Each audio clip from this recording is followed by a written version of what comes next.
E aí, pessoal, é o Resenha Pro na área. É um prazer tê-los aqui, recebê-los aqui com muito carinho. Rafael tá rindo aqui, vocês já vão entender por quê.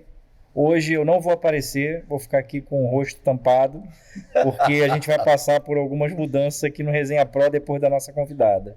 Enfim, brincadeiras à parte, é um grande prazer receber você aqui. É o Resenha.pro começando. Segue a gente lá no Instagram, em todas as plataformas de podcast, Google Podcast, Spotify, enfim, Apple Podcast, mas se inscreve, Resenha.pro no YouTube e no Instagram. Tá, também não. Tá vendo? Não tem condição, gente.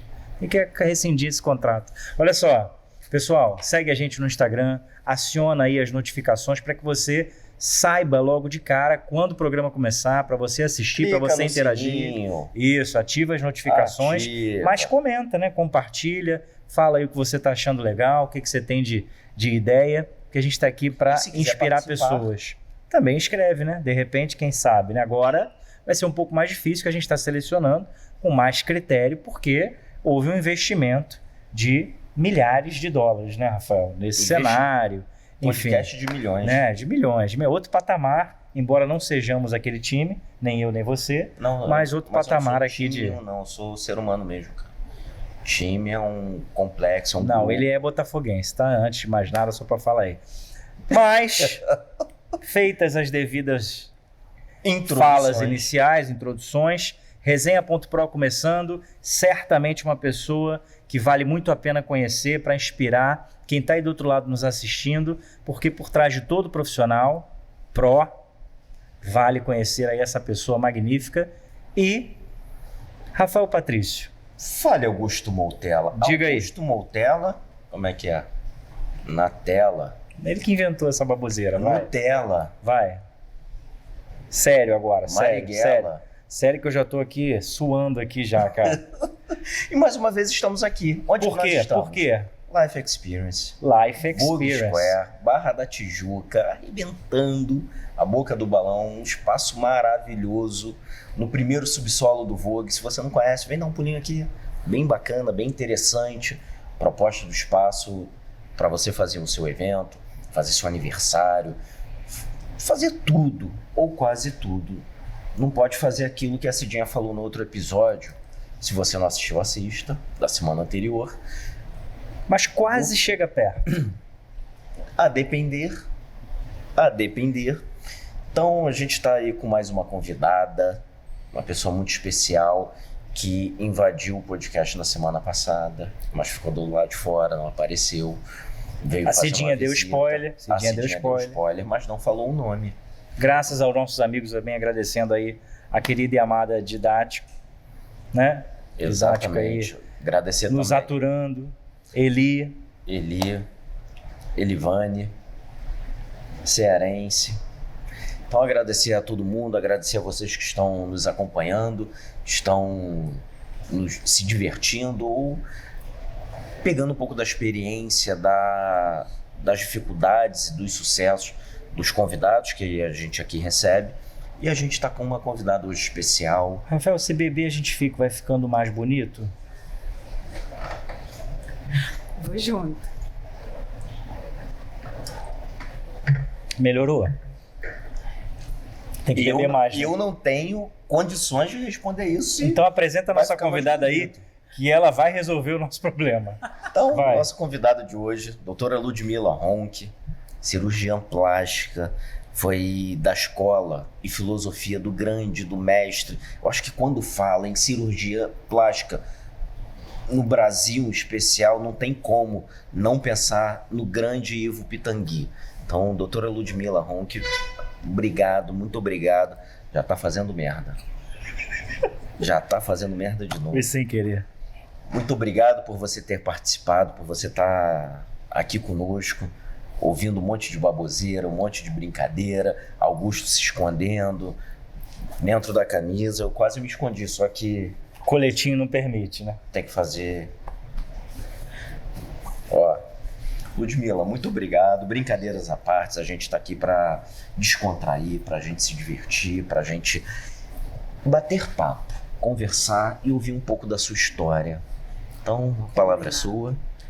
Queridos, boa noite. Eu que agradeço o convite. Imagina, para mim é uma honra dividir um pouquinho da minha história e esse momento com vocês. Mas eu já vou começar te falando, Augusto, que você acha que eu sou legal, mas eu tô te analisando, né? Já viu esses memes? Esse meme rola. Esse meme rola com a gente o tempo todo, porque não é inevitável, um cirurgião plástico olhar para alguém. Inevitável. Como você senta numa mesa, bate um papo e surge alguma coisa do direito, você já pensa no seu trabalho, é inevitável eu olhar para alguém. Até quando você bebe, você pensa. E não te avaliar. Até, na verdade, quando eu bebo, eu penso e falo, talvez. Suspende o vinho.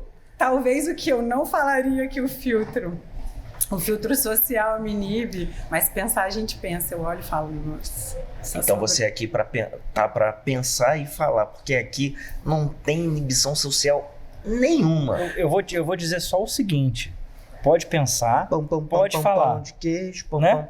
Pode pensar, pode falar. A minha filha adora. O que está acontecendo com ele, gente? Olha só, pode pensar, pode falar, desde que ela, né? Depois faça um pacote promocional para nós, tá tudo certo. Justo. A gente resolve tudo. Tudo pode ser muita coisa, né? Pela fisionomia que ela fez ali. Ela, meu amigo, falar um negócio pra você. É melhor a gente marcar um novo parto para você. Vamos marcar um novo parto. Parece legal, mas brincadeira. Mas vamos brincadeira, gente. É tudo cunho profissional, mas é inevitável. A gente olha, assim, algumas assimetrias, enfim. Boa noite, obrigada. Sou super agradecida por estar aqui. A doutora Ludmila Ronck, por favor, é Ludmila, Lud para os íntimos. E já vou começar falando o que me veio aqui na mente. Ludão para as amigas de colégio e para os colegas da cirurgia geral, porque para entrar nesse mundo a gente tem que ser um pouquinho masculino, né?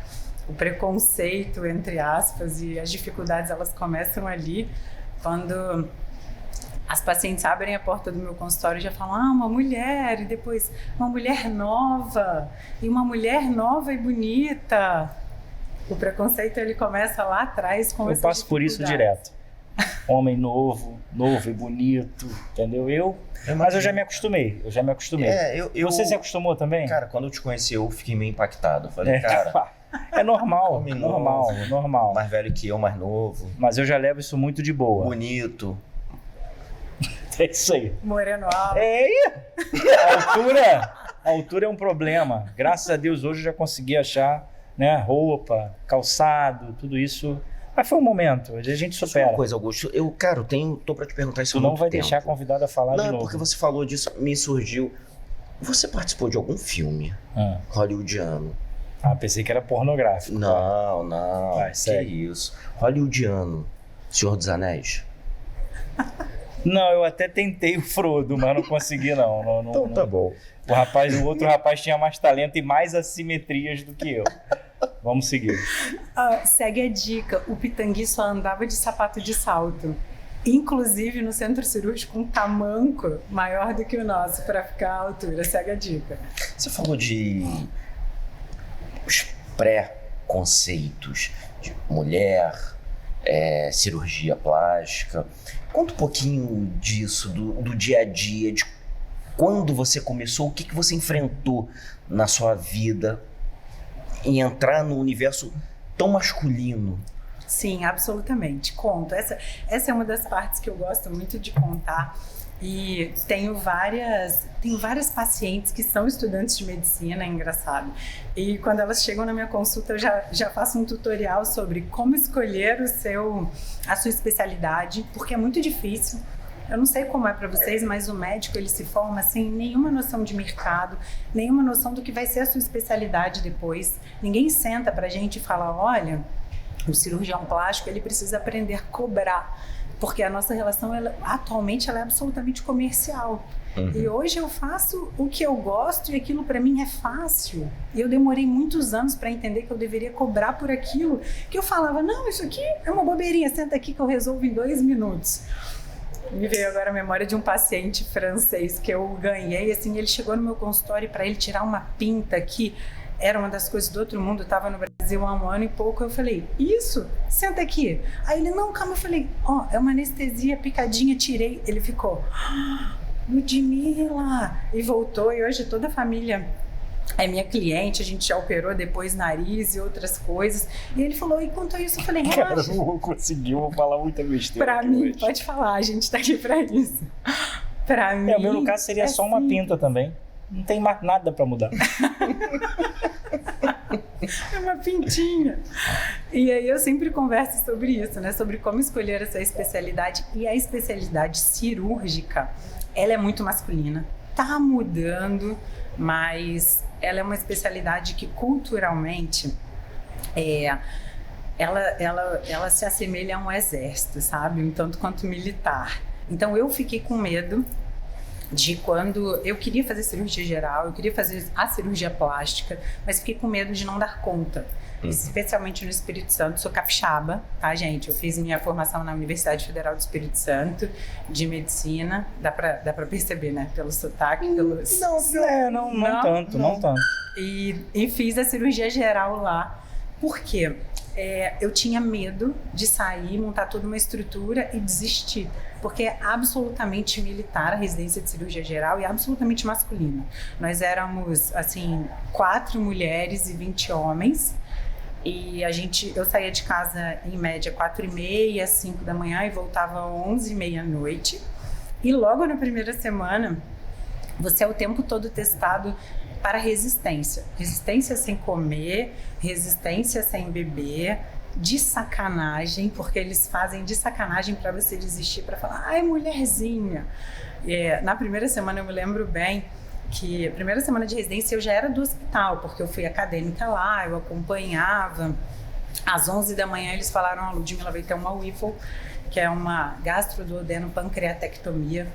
Você arranca tudo da barriga bem ali simples. E reconstrói. Uma média, um bom cirurgião faz isso em 10, 12 horas.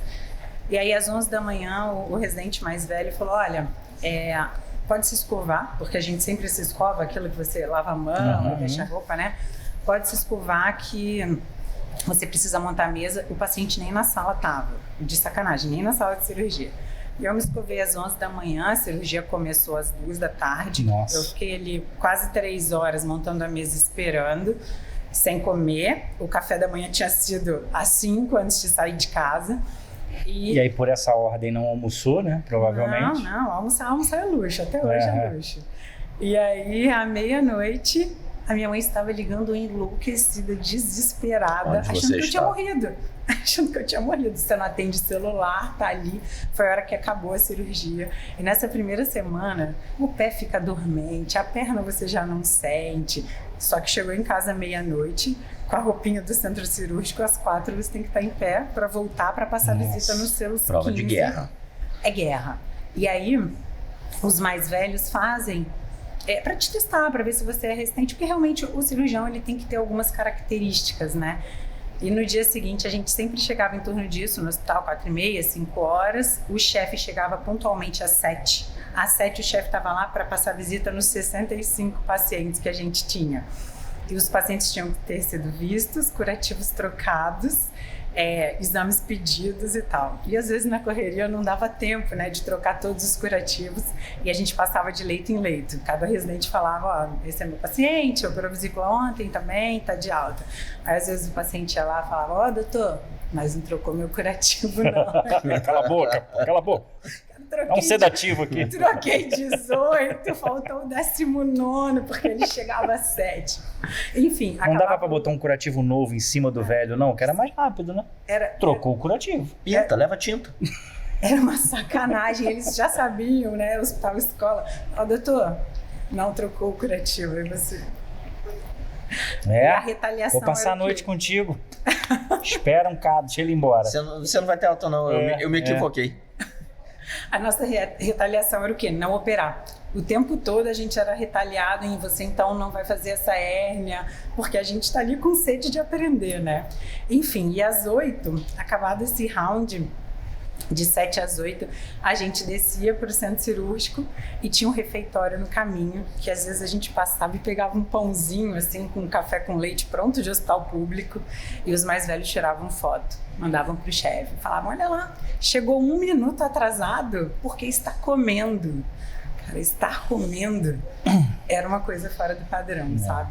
Isso, eu fiz minha residência em 2009, né? Isso no Espírito Santo. No Espírito Santo, mas assim, em São Paulo você tem a mesma linha. O carioca É cultural, né? É cultural da cirurgia geral.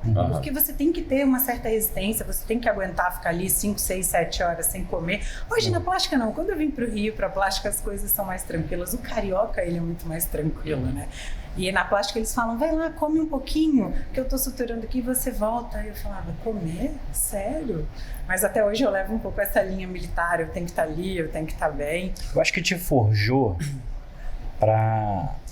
porque eu imagino, né? Claro que a gente não tem essa vivência da medicina, mas como a gente estava conversando antes de começar, né?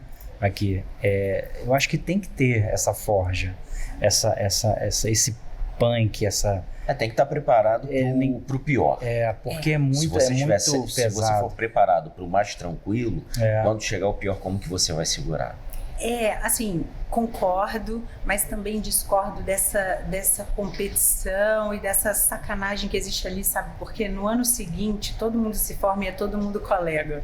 E aí, quando eu passei de nível e eu fui do 2º ano, eu não conseguia fazer com os meus colegas dessa forma. Eu falava, vai lá, eu seguro aqui um pouquinho para você comer um pãozinho e voltar. Porque tem a questão da humanidade também. Humanidade. E assim, você tinha colegas que furavam o pneu. Isso te gera uma raiva tão grande ali, porque você tá todos os dias massacrado, que muitas meninas desistem, em especial, voltando ao assunto. Eu tive um colega que ele era de Teixeira de Freitas, da Bahia, uma terra de matador, que tudo dele se bisturi no pneu. Bisturi no pneu. Teixeira, que ele furou o pneu da colega mais velha, porque... Agora sutura aí, sutura pneu. Furou o pneu, riscou o carro, porque tamanha é a hostilidade ali, o que você vive no dia a dia, que, gente, a nossa carga horária era, em média, 120 horas semanais. Você não tinha descanso. Desumano, né? Sendo que a carga horária brasileira são 44 horas semanais. Então, quase o triplo. A carga horária da residência médica é, em média, 60 horas semanais. A área da saúde você tem 60, 66 horas. A nossa eram 120, 110. E se você reclamasse, você era retaliado. É sobre-humano. É sobre-humano. E assim, é uma profissão que você precisa ser sobre-humano. Mas não dessa maneira. Esse ponto, né? É uma ferro e fogo, como é.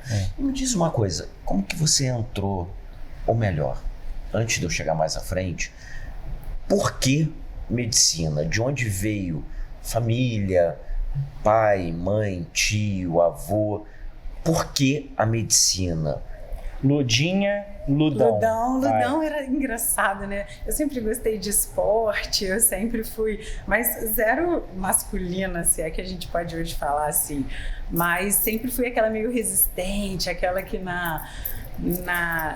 ia até o final das coisas, que enfim, enfrentou a cirurgia geral, mas desde antes, no colégio, o meu apelido era Ludão, depois para a cirurgia geral virou Ludão, e tem uma melhor amiga que adora falar isso, ainda mais em público. Ludão!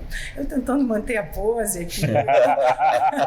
Vim para a plástica, vim para o Pitangui, ela falou, quando eu for para lá eu já vou falar para todo mundo que é Ludão. Eu falei, tá bom.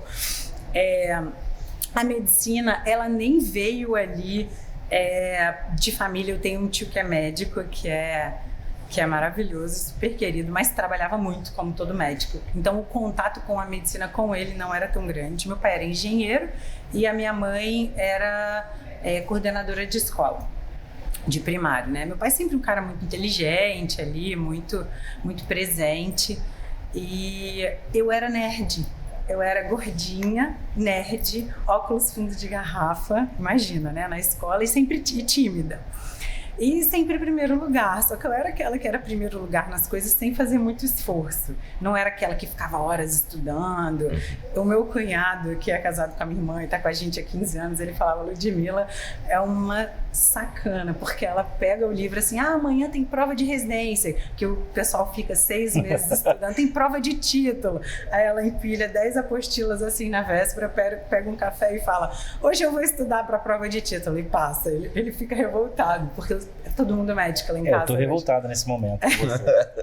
Eu era. Os tempos mudaram, a gente fica velho, vem Covid, a gente esquece algumas coisas. E aí eu sempre li primeiro lugar, ganhava um monte de simulado no colégio. Isso é legal, porque acabei de me lembrar, recente, a coordenadora de todos os colégios lá de Vitória foi operar comigo por causa disso. Isso é bacana, eu tenho um público lá em Vitória, eu trabalho lá por causa dessa fama ali de ser a nerd da escola. E em Vitória é muito pequena, né, gente, provinciano. Só cabem 3 profissões, atualmente está melhor, mas ou você era médico, ou você era advogado, ou você era engenheiro para trabalhar na Petrobras, Arcelor atualmente, Vale do Rio Doce. E aí, desde sempre no colégio, todo mundo, não, você tem que fazer medicina. E um colégio que era muito voltado para vestibular, que meu pai me colocou, sempre muito calculista ali. Meus pais, meu pai, meu avô... Bem assim. Quase eu, né? Meu filho. Meu pai calculou em que lugar que eu ia passar no vestibular, com a média de notas que eu fazia no simulado, porque isso era importante. Imagina o ego dele ali, né? Hoje a gente tem filho, a gente sabe, né? Caramba. E aí vinha todo mundo falando, você tem que fazer medicina. E eu fui por exclusão, falei, tá bom, acho que vai ser uma boa coisa. É engraçado, né? Eu tenho prótese de mama e falo pelos cotovelos e vou emendando, né? Tenho prótese de mama e isso foi com o meu dinheiro lá do colégio, tá? Dos simulados que eu ganhava em primeiro lugar no primeiro ano, segundo ano, ganhei uma TV, aí vendi pro meu pai, guardei o dinheiro.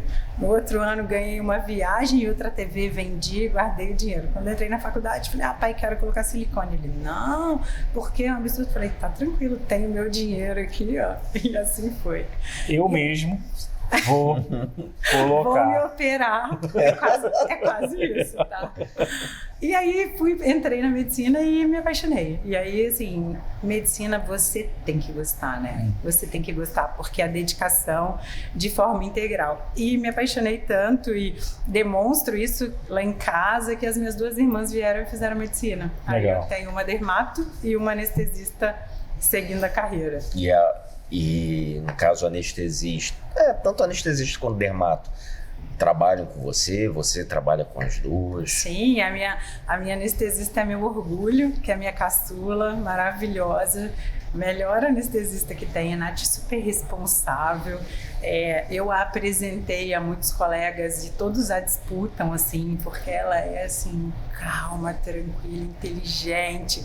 E a Mirella, que é a dermato, hoje ela absorve grande parte dos meus pacientes lá em Vitória. A Mirella voltou para Vitória e eu trabalho lá de 15 em 15, que eu não consigo mais ter uma agenda de procedimentos lá, porque faço muita cirurgia.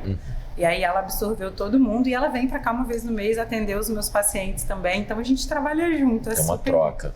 É super bacana. E como é que foi a entrada na escola do mestre Ilvo Pitangui? Pois é, essa história aí também é uma história que é bacana, porque eu e toda a minha inocência, menina do interior, semi-interior ali, que o Espírito Santo nada mais é do que uma capital interiorana, né?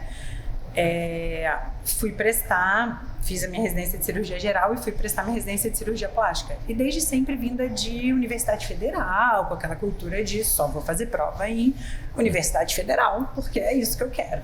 Sem muita noção do mundo da plástica, porque a gente só tem noção quando a gente entra. E aí, meu tio, esse que é médico, ele é médico do trabalho, era o médico da antiga SST, agora é ArcelorMittal. Você tem que fazer a prova lá no Pitangui, porque o Pitangui, toda vez que a gente tem um queimado aqui, a gente leva pra lá, e a escola é enorme e tal. E eu falando, tio, não sei, porque eu queria um hospital federal. E você trabalhava com cirurgia geral já? Não. A gente fez eu fiz os 2 anos de residência de cirurgia geral, a gente tem que fazer, é pré-requisito, né? 2 anos de cirurgia geral para fazer os 3 anos de plástico. Aí você presta uma outra prova. Então, mas quando você entrou na cirurgia geral, você já pensava em cirurgia plástica ou isso foi depois? Eu não pensava exatamente em cirurgia plástica, mas gostava bastante. Eu tinha desde a faculdade, a gente tem um programa de assistência dermatológica aos pomeranos, que são os descendentes de alemães que moram no interior do Espírito Santo. E eu já fazia parte da equipe da cirurgia plástica lá, fazendo câncer de pele, essas coisas como acadêmica. Eu gostava bastante, mas não tinha certeza. Eu gosto de estudar um pouquinho, saber como é o mercado, entender como é que eu vou trabalhar. E apesar de muito dedicada ao meu trabalho, eu queria ter uma vida pessoal por trás. E foi daí que eu fiz um pouquinho essa escolha, porque eu amei a cirurgia geral. Encontrei recente com um chefe num casamento lá, que ele falou pro meu marido, ele falou, tá ferrada, hein, porque essa aí era muito brava lá e muito boa, pena que a plástica roubou de mim, porque eu gostei muito, eu adorava operar aquilo, balhado, esfaqueado, mas a gente adorava. Era muito legal. Mas geralmente quem tá na cirurgia gosta disso, que é aquela adrenalina de chegar um baleado, chegar um esfaqueado. Por isso que ela se mudou pro Rio, né? Acho que foi isso, então. Agora aqui não tem isso não, Augusto. Agora eu adivinhei. Que aqui isso? Não chega, né? Não tem baleado no Rio? Não, esfaqueado, que eu quis dizer. Ah, tá. Essa adrenalina ali de você salvar uma vida, né? E achar, é muito bacana. Mas decidi pela plástica, vamos voltar àquele ponto, por ser mulher. E aí eu precisava de uma especialidade que obviamente eu conhecia e gostava, mas que me trouxesse um pouquinho mais de horário, de conforto. Meu pai, quando eu me decidi fazer medicina, ele falou, filha, você podia ter feito direito. Porque você é muito boa de prova, você é muito... Eu sempre fiz prova como disciplinada, né? Assim, sempre fiz prova como se eu estivesse indo por um bar ali, tranquila e calma. Então, eu já ganhava muitos pontos nisso, né? Porque eu conseguia usar ali o meu conhecimento. E conseguia trabalhar adrenalina, tensão também pré. Sim, como eu consigo numa cirurgia, porque a gente precisa, né? Enfim, e aí ele falou, você devia ter feito direito. Seria uma juíza, teria aí muitos dias de férias por ano, chegaria em casa mais cedo. Muitos dias de férias. Pelo menos 60, né? Eu poderia ter uma família, mas eu não quis te influenciar. Meu pai era muito bacana com isso. Eu falei, pai, mas eu acho que eu não tenho essa capacidade, eu sou toda humana. Eu ia falar, não, você não, vem cá, deixa eu te ajudar. Tadinho, ele não vai fazer mais não. Ele vai fazer mais não. Prende não. Foi sem querer. Ia ser desse tipo, foi sem querer, não, poxa. Mas aí voltando, como que foi lá ingresso Pitangui? Aí meu tio falou, faz a prova, e eu já tinha passado para algumas federais aqui na primeira etapa, porque são 2 etapas. Na segunda etapa eu vinha fazer a segunda etapa da UF, e aí era coincidentemente a prova do Pitangui na mesma semana. Eu falei, vou lá, uma é terça, outra é quinta, porque essa questão de prova de residência você viaja muito, é cansativo, né? E aí fiz a prova, você tinha que levar uma carta de recomendação para a prova. Eu e toda a minha inocência interiorana falei, tio, me dá uma carta de recomendação, né? Trouxe uma cartinha de recomendação do meu tio Fernando e do meu chefe de serviço lá, doutor Gustavo Peixoto, muito querido, maravilhoso. Mas enfim, não tinha nenhuma influência no mundo da plástica. Cheguei, fiz a prova, fiz a entrevista e no final... comecei a ver que um era filho do fulano, outro do ciclano, aí eu vi, você ouve um murmurinho assim, não, teve carta do Sarney, aí... Quem sou eu, né? Chegou a carta do Bill Clinton, aí eu falei, não... Meu Deus, eu pedi do meu tio. E eu... No dia em mim, ela fez o quê? Uma carta do tio Fernando. Levei uma carta do tio Fernando. Nós temos 7 vagas lá, eram 7 vagas para brasileiros e 7 para estrangeiros. Então você tinha mesmo carta de fora, de filho do sheik de não sei aonde. Na época, eu era casada com meu primeiro marido, que eu já fui casada antes. E o pessoal ficou sacaneando ele pra caramba que o príncipe de Dubai ia entrar na residência comigo e com certeza ia me pedir em casamento por causa do meu traço árabe. No dia seguinte tem um caminhão de camelo em frente à clínica, né? Sim. É o pagamento do dote. Camelo. Isso aí, por causa do meu traço árabe, ele ia ficar pra trás. Ele ficou tão desesperado que eu ganhei uma aliança nova ali. Casou na hora, né? No mês Valeu a seguinte, pena ter um shake. no mês seguinte, tamanha era a situação ali. E aí, enfim, fiz a prova e segui. E aí, recebi a lista de aprovado. Falei, caramba, passei. Mas falei, tio, acho que eu vou... Meu tio me ligou, falou, você vai entrar? Eu falei, não, tio, acho que eu vou seguir numa federal. Eu não tinha dimensão de quem era o Pitangui no mundo da plástica. Muito inocente. E aí, quando eu fui lá fazer minha inscrição, a secretária falou assim, olha, você foi a única que passou. Porque 10%, a carta vale 10% da prova. Aí eu, você foi a que fez a pontuação para passar. E a sua carta nem foi lida. Tio Fernando. E você não mandou carta, né? Ah, ela tinha 2. Tio Fernando, Então tio fez Fernando. peso 2. Peso 0, né? Você foi a maior pontuação da prova, então você passou. Aí eu, caramba, tá, né? Nenhuma noção. E aí, em seguida, o meu pai é o meu ídolo, né? E uma pessoa que sempre me inspirou, um cara super do bem, muito bacana, conservador e tudo. E quando eu estava no Rio, 12 de janeiro de 2012, procurando um apartamento para morar, porque eu me decidi, parei de fazer outras provas e falei, vou pro Pitangui, meu tio tá falando. A residência do Pitangui, ela é uma pós-graduação, ela é paga. E na época já era um valor bem alto, assim. Aí eu falei, caramba, eu não quero dar essa despesa pro meu pai, eu já era independente há um tempo. Aí ele falou, Ludmila, você não tá entendendo, meu tio. Vai, qualquer coisa o tio paga. Aí eu falei, não, meu pai tem mais 2 filhas e toda classe média. E as suas irmãs nessa época ainda estavam fazendo medicina? Ainda estavam fazendo medicina. Uma irmã minha morava aqui no Rio, fazendo UF, tinha um custo alto, enfim. Coitado, meu pai nunca seria independente, né? E aí, quando eu tava aqui, eu escolhendo um apartamento, recebi uma ligação das minhas irmãs no Galeão. Lute, papai tá super estranho, chegou do trabalho. Meu pai, 54 anos, novo, bonito, magro. Sou fã, né? Você viu? E aí, papai tá estranho, chegou super estranho, não quer sair do carro, não consegue falar, o porteiro tá tentando tirar ele do carro. Eu falei, vai pro hospital. E aí, cheguei lá, era um baita tumor no cérebro, assim, do dia pra noite. Aí eu, caramba, eu a única médica, as meninas ainda estudantes, né? E o meu tio super presente sempre, já no hospital.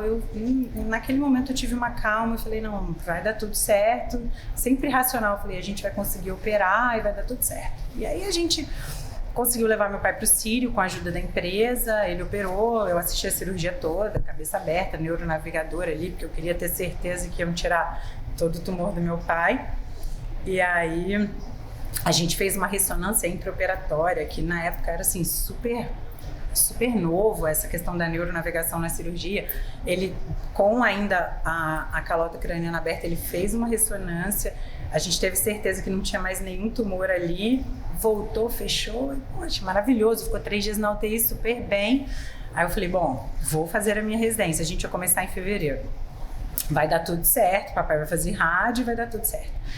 E aí 15 dias depois a gente em São Paulo, a gente ficou em São Paulo ali um tempo, fomos repetir os exames para começar a radioterapia e tinha tumor na cabeça toda, assim, tomei um soco no estômago.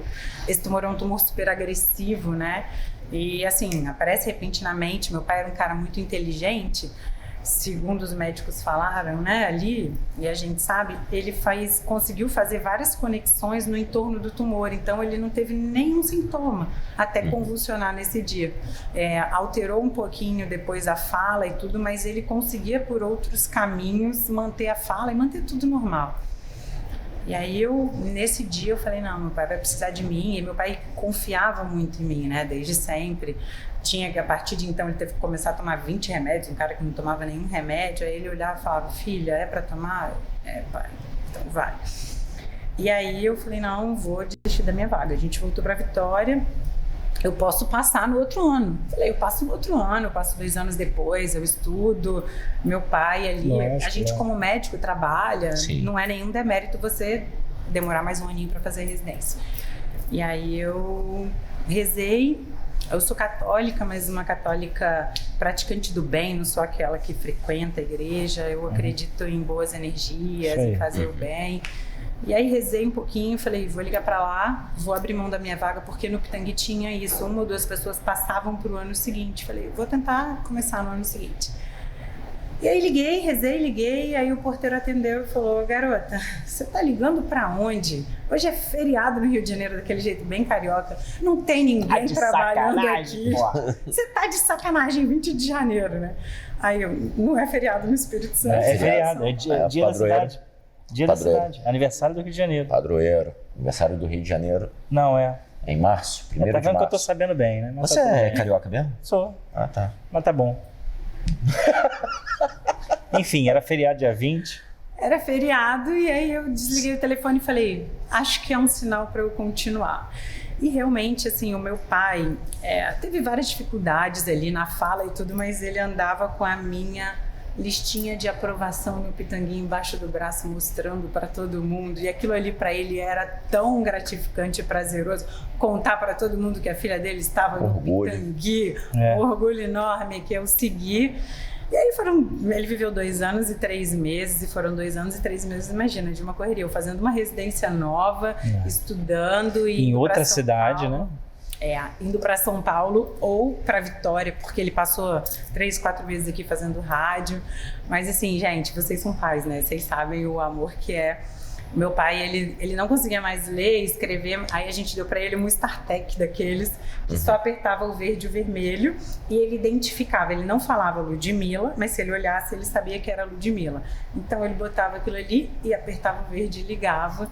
Tá chegando! E aí todas as vezes que eu tentei ir para Vitória, todas as vezes que eu podia, e eu ia 2 a 3 vezes no mês, meus colegas de plantão do Pitangui foram sensacionais, porque eles trocavam comigo.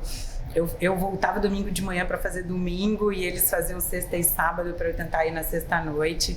Meu pai estava na esquina do prédio me esperando ali com aquele abraço. E aí eu comecei a fazer consultório em Vitória nessa época. No final assim, de 2014, ele ficava na recepção me vendo atender. Assim, já debilitado, era assim... Ele falava, apaixonado. Apaixonado. Não, filha, eu vou com você. Eu falava, não, pai, eu só fazia um consultório pequeno, 3, 4 pacientes, porque, enfim, começavam os amigos a pedir. Ele, não, filha, eu vou com você. Eu tenho uma foto super bacana lá no meu quarto, que foi uma paciente que tirou dele comigo no final do atendimento ali, já todo inchado, todo... mas muito feliz, assim. Não, isso certamente é a realização da vida dele. Sim. Entendeu? Assim, cara, nada mais importa de verdade. Tudo que importa tá aqui. Pode ser, sorriso no olho, o sorriso no olhar, sorriso estampado na cara.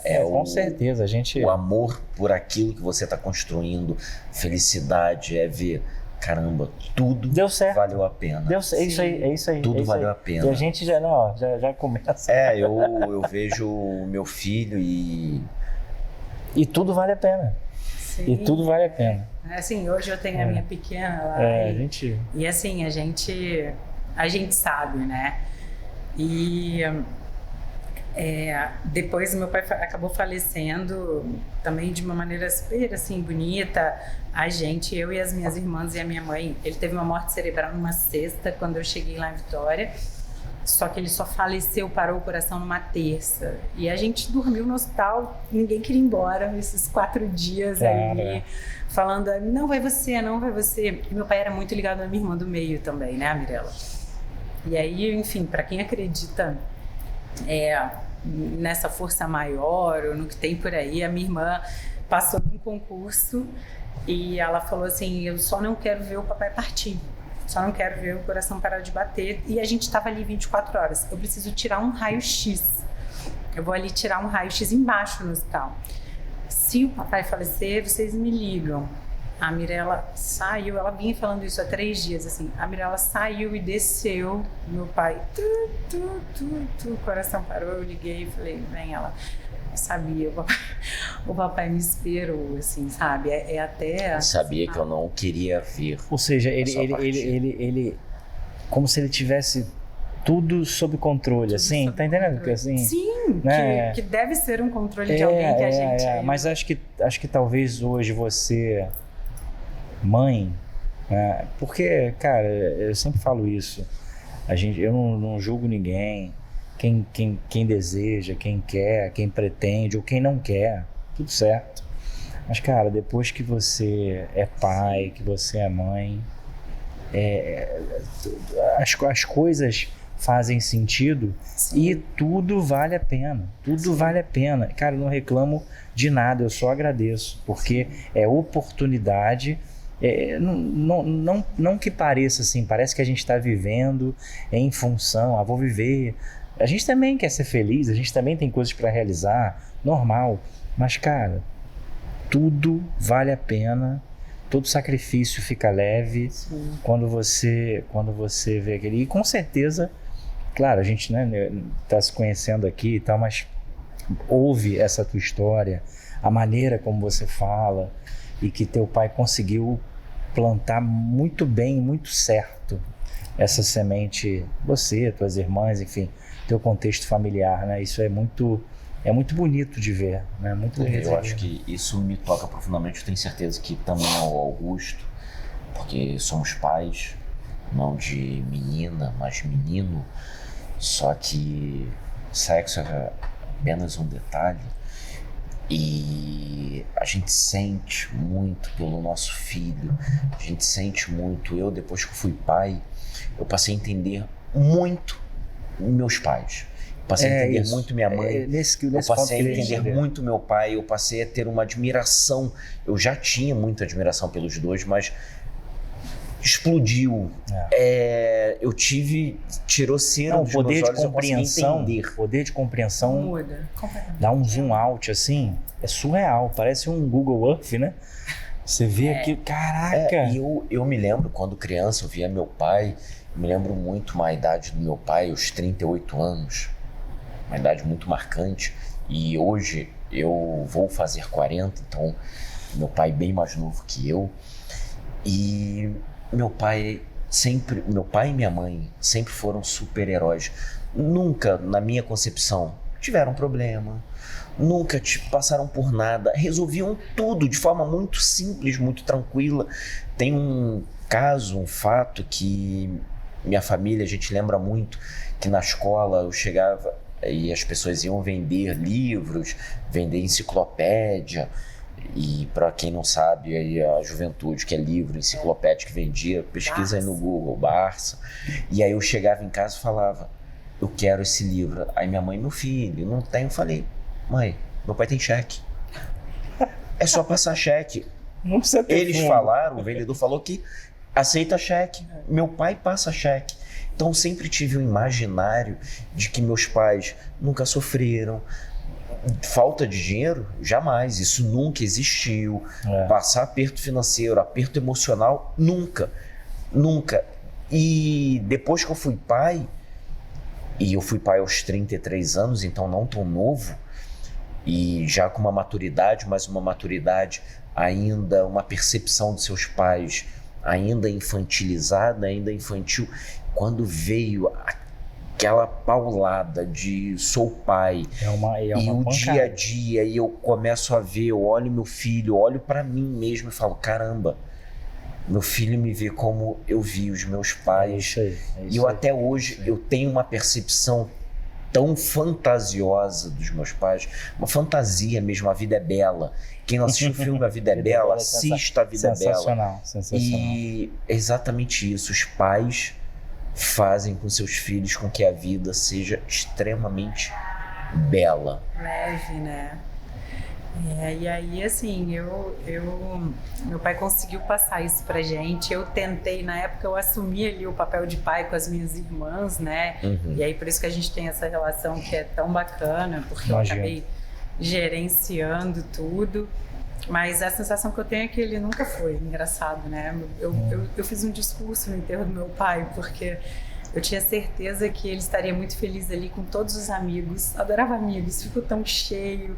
Eu falei, eu acho que ele tá aqui, o que ele deixou, a gente sente. Isso aí. Essa presença, e é isso, é o que a gente Uma coisa é um discurso muito precoce, tendo em vista a minha idade, tendo em vista todas as questões, mas eu sempre falei, no dia que eu morrer, daqui a 50 anos, 200 anos, não quero É igual aquela música, não quero choro nem vela, Eu ia falar isso de agora. Zeca Pagodinho. Eu não quero, eu Vamos quero fazer todo um mundo samba. enchendo a cara, É. bebendo, falando, porra, o Rafael gostava de se divertir pra caramba. Da E vida. vamos fazer uma puta de uma festa, contrata a banda e põe festa. Eu quero festa, eu não quero tristeza, porque eu não sou uma pessoa triste. Eu não sou, e isso a gente conversa, a gente dá muitas voltas e eu jamais imaginaria que a gente chegaria Tocaria nesse nesse assunto. assunto. Jamais imaginaria que eu fosse tocar nesse assunto. Então fica a dica, gente. É Já. samba. É samba ou o quê? É rock? É rock. Tudo, No seu é enterro. tudo. Se tiver samba, grupo de samba, põe um grupo de samba ali, um grupo de rock, que eu adoro rock. Ah, tem um grupo de sertanejo também, funk, na boquinha da garrafa, sei lá o que que tem. Põe tudo. Boquinha da garrafa nem A funk é, boquinha olha da- como a o boquinha estado, da que eu- garrafa, tá o estado denunciando nossa etílico que eu idade. tô. É porque Ah. boquinha da garrafa, eu lembro do Augusto. Pessoal, Pra- familiares, tá, eu não vou ó. permitir isso, tá? Augusto eu lembro da boquinha da Enche garrafa dele que eu Augusto. gosto. Ó, Eu ó. gosto da boquinha da Por garrafa. gentileza. É, já tem a garrafa aqui, tá? Mas você sabe que eu tinha medo de ser mãe. Talvez por esse modelo ali. Aham. E também pela minha profissão, que me exigia muito, me cobrava muito. Eu não via tempo ali para ser mãe, talvez da maneira que eu gostaria, né? Porque tem isso, não adianta você não poder se dedicar, e a nossa profissão, ela exige muito da gente. A gente casa com a profissão. É uma profissão que, especialmente o cirurgião, né? A gente tem que estar online o tempo todo. Sim. Eu opero, eu tenho dificuldade de viajar, gente, para fora, de me desconectar. Porque por mais que eu tenha uma boa assistente, que ela fique ali, o paciente ele quer ouvir a minha opinião, porque ele me contratou. Isso é Então, verdade. eu fico online full time. Full E isso time. é muito difícil. É. De 6 da manhã eu durmo com o meu celular tocando. É o que a gente tá falando, a gente dorme com o celular tocando, porque se acontecer alguma coisa, alguma merda, o telefone tem que estar tocando. Tem Quando que eu tô acordado, vibrando, porque eu preciso trabalhar É isso e o aí. barulho incomoda. É, a gente Dormir, na nossa toca. profissão, a gente passa por isso. É. Mas certamente o que você passa é elevado a porque a nossa centésima não é potência. risco de vida. Não, às No máximo vezes risco até de liberdade. de liberdade. Isso que eu quis dizer, tu falou bem. Mas assim, é centésima potência. É. Centésima potência. E aí, assim, é difícil você dosar, demora pra gente aprender a dosar e saber o que é urgência, o que não é urgência ali. Hoje a gente lida com um mundo ansioso, vocês sabem disso, né? Com a facilidade do contato no WhatsApp. E aí eu achava que eu não tinha tempo para ter filhos. E eu realmente, depois que eu me formei no Pitangui, eu voltei a trabalhar em Vitória, logo ali no final do meu pai, de uma maneira que para mim foi muito gloriosa, muito satisfatória. Eu tenho toda essa galera da minha trajetória me indicando paciente, acreditando em mim, vendo o meu trabalho. Hoje eu tenho um trabalho bem sólido, bem bacana lá. Só que eu abraçava tudo que aparecia. Eu fui trabalhar em Manaus com um amigo por 3 anos. Vamos para Manaus passar 5 dias operando? Vamos. Vamos para São Paulo? Vamos. E aí, quando eu me dei conta, eu trabalhava 7 dias na semana, 24 horas por dia, sem tempo para nada. E aí, nesse meio tempo, eu me separei daquele meu primeiro marido ali, que na verdade a gente morou junto aqui, e comecei a repensar a vida. E falei, gente, a minha vida é só trabalho. Eu me satisfaço muito no centro cirúrgico. A gente ama o que a gente faz. É samba, pagode, sertanejo, rock, porque a gente está ali por horas e horas, é diversão. Inclusive hoje na cirurgia a gente estava conversando sobre isso. Que a gente fez um câncer de mama, que é com a mastologista, e eu fiz a parte da plástica da mama, né? E o auxiliar do mastologista, que já é mais velho, falou: você sabe que diversão de cirurgião mais velho, sábado, é ir pro centro cirúrgico. Porque já não tem mais neto novo, já não tem mais filho novo. A gente adrenalina vai fazer o que a gente no centro gosta. É verdade. E eu falei, hoje eu tento não trabalhar sábado e domingo pela minha filha, para estar com ela. É porque você está vivendo esse momento. Vai chegar um momento que tua filha já vai estar criada, crescida, talvez ainda não com netos, e você vai voltar pro sábado pro centro cirúrgico. Meu marido me mata, sabe, Bruno? Ele me mata, porque se tem uma pessoa que gosta da vida igual o Rafael, meu marido, a minha única queixa barra atual é que meu final de semana é tão intenso quanto a minha semana, porque a gente tem programas ali. Legal. Eu descobri esse outro lado da vida que foi muito legal. Quando eu parei pra pensar assim, falei, caramba, eu me separei. Aí o pessoal tomar um shopping sexta. Não, eu trabalho sábado. Tomar um shopping domingo na praia. Poxa, mas eu trabalho e eu gosto. Eu gosto de beber, eu gosto de vinho, eu gosto de sair, mas eu não estava me dando esse tempo naquele automático que a medicina vem, ela te impõe. Sim. E aí me separei e falei, tá tudo errado. Graças a Deus foi nova assim, né, gente? Sei lá, 32, 3, 4, nem me lembro, nova. Mas consegui ter essa percepção da vida, porque muitos passam pela vida só trabalhando, né? E se dão conta lá na frente, que é um tripé importante. A gente ama o nosso trabalho, eu fico realmente muito satisfeita de estar ali, trabalho rindo, tô todo dia bem-humorada, a minha secretária que fala, não tem um time igual ao nosso, porque a gente tá feliz todo dia, porque a gente gosta do que a gente faz, a gente tem prazer de estar ali, mesmo cansada, mas a vida não é só isso, né? É, verdade. E aí depois que eu parei, me pensei e falei, caramba, tá tudo errado, e aí eu voltei. Não, mas você tem uma filha pequena, 1 ano e 7, né? 1 ano e 7 agora. 1 ano e 7, é bem pequenininha, demanda muito, tem muita necessidade da sua presença, mesmo, de você ao lado, de você conduzindo, tem necessidade, muita necessidade. E te fazer uma pergunta, não sei se é Augustinha, e se tiver, fica pro segundo bloco. Vamos para o comercial. Não, no podcast não tá.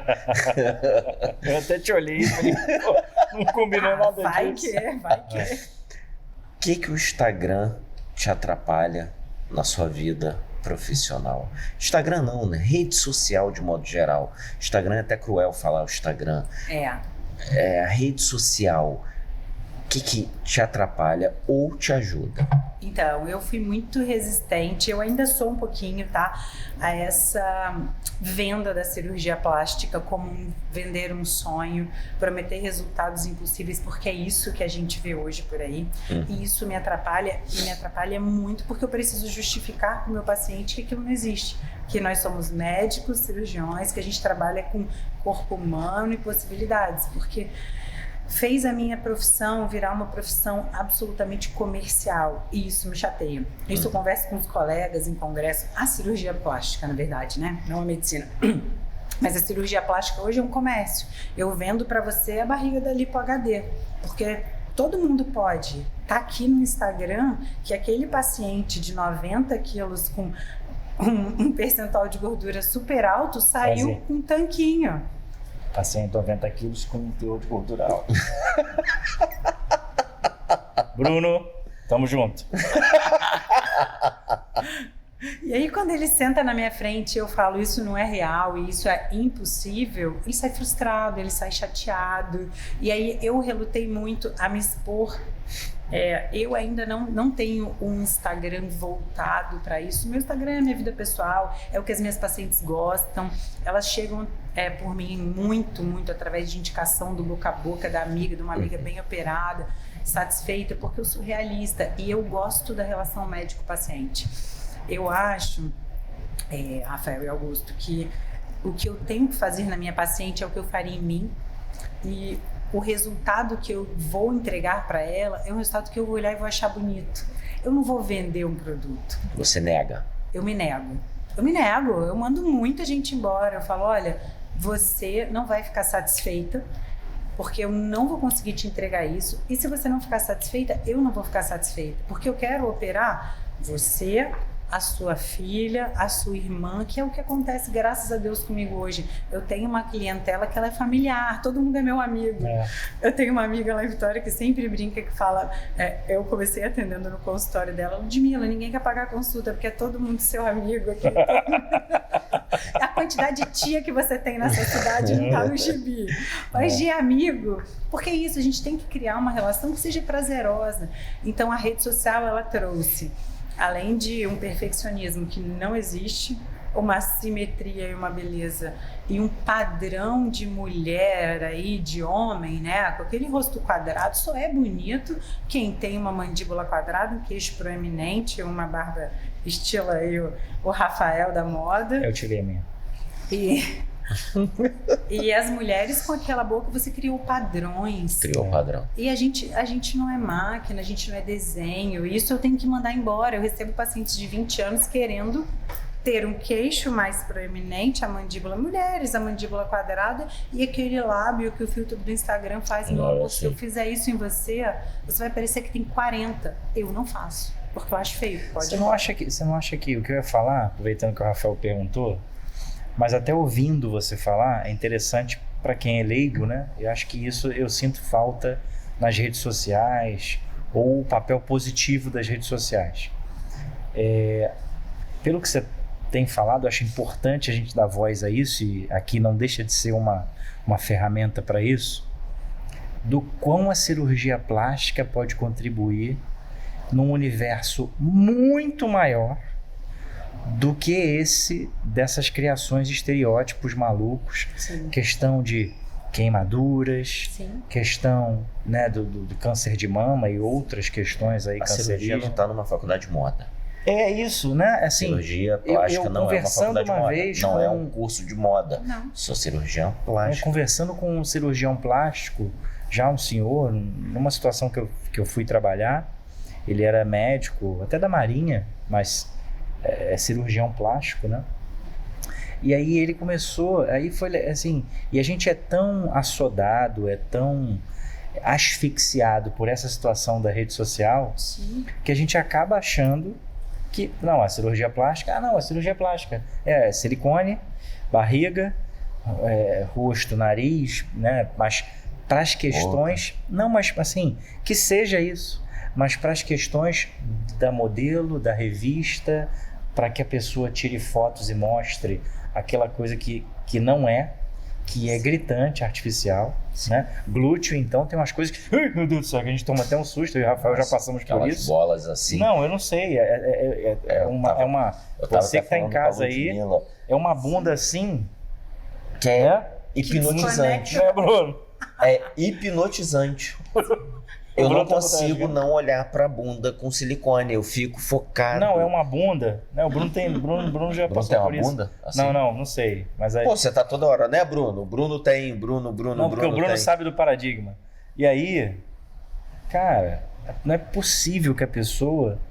Cara, assim, não tô, pelo amor de Deus, a pessoa faz o que ela achar que deve Ah, e não, tal, mas, eu acho feio mesmo. mas é e muito esquisito, cara. Acho que deve, mas eu acho feio e eu acho que a maioria acha feio. Isso eu acho feio, eu não faço. Exatamente. E aí eu concordo, Augusto, e eu acho que isso é culpa nossa, tá? Dos nossos colegas, porque... Que fazem e foda-se. Desculpa Exatamente. o termo, falei, mas enfim. Exatamente. É, A gente mas banalizou. A gente, assim, eu me excluo e eu tenho vários colegas maravilhosos para citar aqui que a gente não se inclui nesse grupo, mas eles banalizaram pela briga realmente de mercado. Uhum. A plástica há 20 anos era uma coisa da classe A. Era caro você fazer Sim. uma cirurgia plástica. E aí aumentou-se o número de faculdades de medicina, enfim, como tudo. É. E existe uma briga de mercado que virou uma relação comercial e que o pessoal faz o que o paciente quer ali. E o paciente quer o quê? O que ele viu, poxa, eu tô vendo aqui em Kardashian com aquele glúteo, por que não? E Ele já te faz. procurou, já houve procura e trabalhos seus para consertar problemas Já, mas muitos. de E cirurgia? você sabe que na clínica Pitangui a gente era um filtro disso, E até né? produtos, né? Eu vejo que injetam coisas, né? Silicone, Sim, silicone de carro, industrial, Nossa. Pessoas- E tem até um programa gringo, Budget. budget. É, já vi, Cara, já que vi. eu acho sensacional. Que chega, eu quero não. Eu não vou fazer, definitivamente porque é eu não feio. nasci para medicina. Por quê? Porque eu não sei explicar isso, talvez a doutora nos explique. Eu não vou entrar em tantos detalhes, porque por mais que sejamos escrachados, eu não vou falar Eu não isso. sou escrachado, Mas não. assim, cara, eu não consigo, tem coisas que eu não consigo assistir. Não é tipo assim, sangue, assistir o parto do meu filho, zero problema. Mas tem coisas que é tão medonho que a pessoa fez com ela mesma, Sim, que eu não consigo assistir. Eu sinto dor no meu corpo. mal-estar, né? Mal-estar, mal-estar. Reflexo, o coração quase fecha ali. Cara, eu ia citar dor no testículo.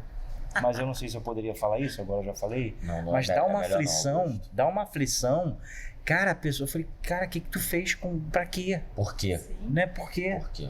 E o nosso papel na cirurgia plástica com autoestima. Eu tenho aqui inúmeros relatos para dar, e não é só em doença, não é só em câncer de mama, que isso aí já é maravilhoso, né? Uma queimadura, um trauma, uma mutilação por algum outro motivo, mas naquela mulher que teve uma gestação, que, enfim, a barriga ficou em avental, uma gestação gemelar complicada, ou até da mama, cada um sabe aquilo que te incomoda. Sim, né? sim. E eu tenho... Mas é saber ouvir o profissional, né? Eu tenho muitos relatos de pessoas que mudaram a vida fazendo uma mama, porque melhorou a autoestima, a autoconfiança, você abre o peito, você arruma um emprego, você arruma um namorado, e aí você muda a vida. Muda mesmo. E a gente banalizou, né? Hoje você fala sobre a cirurgia plástica, é silicone, é bumbum.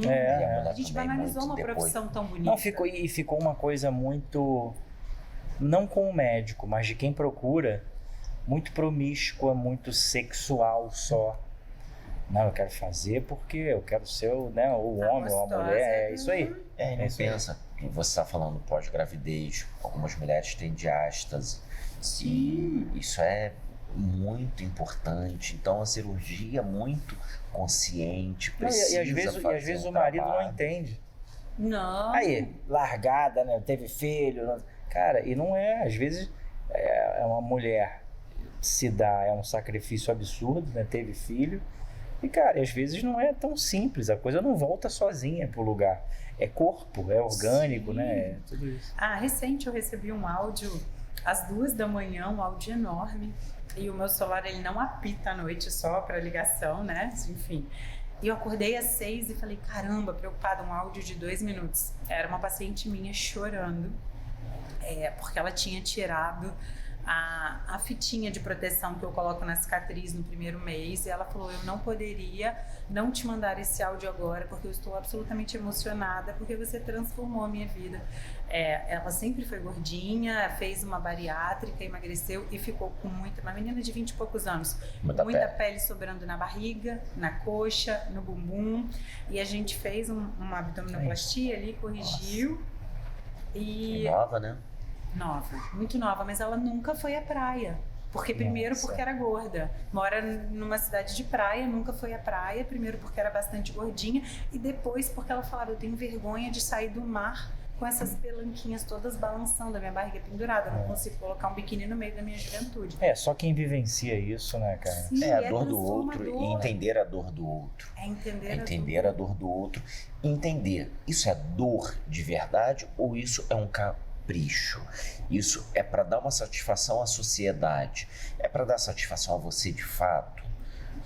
Ou é para você dar uma satisfação à sociedade quando você for postar uma foto, quando você for fazer um vídeo? Mas ainda que seja, Rafael, acaba sendo muito subjetivo. Sim. Só quem vivencia isso. Eu acho que a pessoa, ela pode fazer tudo que ela quiser. Só que ela só tem que ter o discernimento de saber ouvir o profissional. Eu, particularmente... Isso. Não adianta chegar... Não. E tranquilidade. É a cara do Brad Pitt? Tranquilo. Tá aqui, tranquilo. Só que aí você não entrega. Só que ele só consegue te marcar uma consulta pra daqui 6 meses você já desistiu. Calma aí, o nariz de Pinóquio? Não, tranquilo. Não, você tem isso daqui, levanta aqui. Tranquilo. A aba, muda aqui, agora aqui. Isso, vamos fazer aqui, beleza? Agora a barriga, tira... Respira, vou costurar. E a gente tem que ter muita seriedade nisso, porque a gente mexe com muita coisa envolvida. E aí, eu tenho um chefe que hoje é meu amigo, um ex-chefe que hoje é meu amigo, a gente operou muitos anos juntos, e que a gente sempre conversava sobre o estereótipo, entre aspas, da nossa paciente. A gente recebe muitas pacientes mulheres com o casamento acabando, ou pós-separação imediato, que estão com a cabeça ruim, e que a amante ou a nova namorada tem um peitão de silicone e ela chega lá e ela quer fazer o quê? Ficar igual. É o pacotão. Claro. Quero botar inveja. Quero fazer o quê? Competir, quero que olhe e fala, nossa. Ou meu marido tá com outra, ou enfim, meu casamento tá ruim. Só que ela não pensou, não é aquilo que ela quer. E se você não senta, não conversa, não entende todo esse a pessoa às vezes não se dá conta que é uma mudança significativa para ela. E ela quer uma mudança só para outra pessoa. E que muitas das vezes é uma mudança definitiva. Sempre. Não tem como reparar. Se fizer o nariz Michael Jackson, como que você repara o nariz de Michael Jackson? Quase sempre, assim, a gente coloca a cicatriz. Difícil. Tá, né? E você? Dá só uma esmerilhada aqui e o meu é a pontinha. É chato. Entendeu? Ela já observou isso. É chato. Ela já viu. Não adianta tu achar que ela não viu. É botar... Esse paciente fala, é facinho. Eu tô aqui assim, ó. Eu tô aqui assim. Te dar uma consulta. Você coloca aqui só na pontinha, levanta. Um durex, né? Assisto muito Butches. Ó, levanta aqui. Pode colar com Agora uma também, coisa que eu ia te perguntar. Questão, né, de silicone e tal. Prótese de silicone que não é só mais mama, né? Assim. Sim. E realmente tem essa questão da troca, que a gente ouve falar disso, né? E tem, porque isso realmente assim, a pessoa vai fazer. Aí a pessoa, que você falou brincando, até que tu juntou aquele teu primeiro dinheiro e tal. Aqui mas até às hoje, vezes a pessoa, tem mas às vezes, então, mas aí a pessoa junta um dinheiro, faz. Beleza, isso é uma fiz. questão. E aí depois tem que trocar ou depende do caso, porque nem sempre a pessoa vai ter recurso de novo para aquela troca, né? Sim. E aí começa a ficar nocivo. Mas aí agora o governo já autorizou, já tem, não sei como que é a fila do Não, SUS. depende da situação. Óbvio. Quem dera, né? Quem dera. Mas hoje as próteses atuais, elas são próteses de gel de alta coesividade, elas têm uma durabilidade maior, elas não precisam mais ser trocadas a cada 10 anos, exceto se acontecer alguma coisa. Entendi. Exceto se houver uma ruptura, uma contratura, uma complicação ali, mas se tiver tudo bem, a minha tem 16, isso eu sempre falo, tem vários pacientes com prótese há muito Augusto tempo. também, a dele tá... Tem, a minha tem 8, a minha tem 8. E aí a gente pode manter, mas essa é uma questão. E aí vale o nosso bom senso. Por exemplo, pega uma paciente de 60 anos para levantar a mama. Vou colocar uma prótese? Não sei. Aqui, não. Sabe por quê? Precisa ser muito conversado. Porque se houver qualquer complicação, ela tem que entrar numa mesa de cirurgia para fazer uma cirurgia estética aos 70. E existe essa fragilidade maior da prótese, uma chance maior de ruptura depois de 15 anos. Está ela com 75 anos, com algumas comorbidades, vai submeter uma cirurgia estética, vale a pena? Isso a gente tem que conversar, tem que existir mas eu vou falar, doutora, mulherada de 60, 70 não tá querendo saber não, né? Vou falar que tá assustador o negócio. Tu toma até um susto. Tu fala, vovó. Mas enfim. E que a gente seja assim, né? E o lobo mal que se cuide. O problema é dele. Ele que trate de malhar. Você tava falando, eu lembrei de um amigo que tinha uma loja de produtos naturais. Achei que era erótico, que você ia falar. E aí ele falava que a pessoa chegava lá e falava, eu quero um produto para eu secar. Ele falou, tá vendo aquela loja ali? Toalha seca pra cá. Ali você vai conseguir secar. Ou então o outro, eu queria Deca. Tá vendo ali? Toalha Deca. As pessoas querem milagre, né? Querem milagre. Na mesa de cirurgia. É isso aí.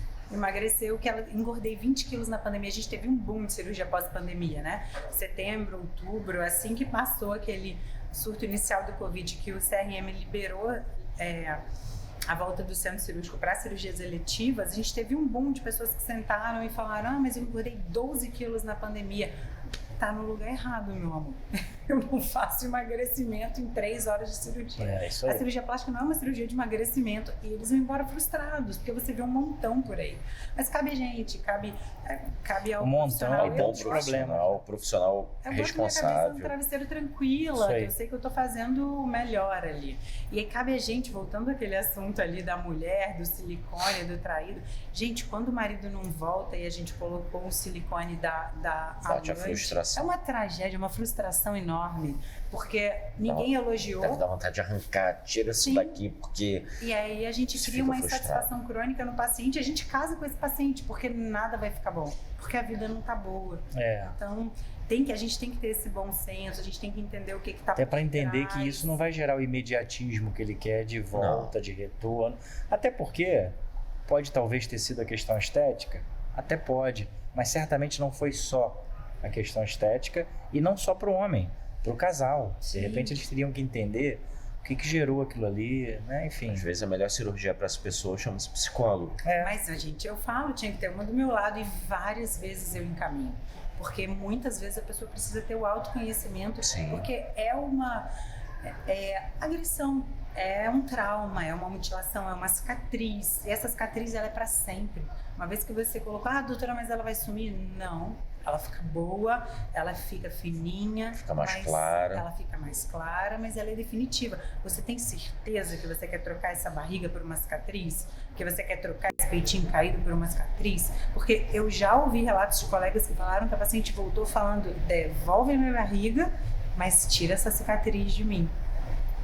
Aí não dá, Você imagina. E aí não dá. Aí tem que falar, não tenho máquina do tempo.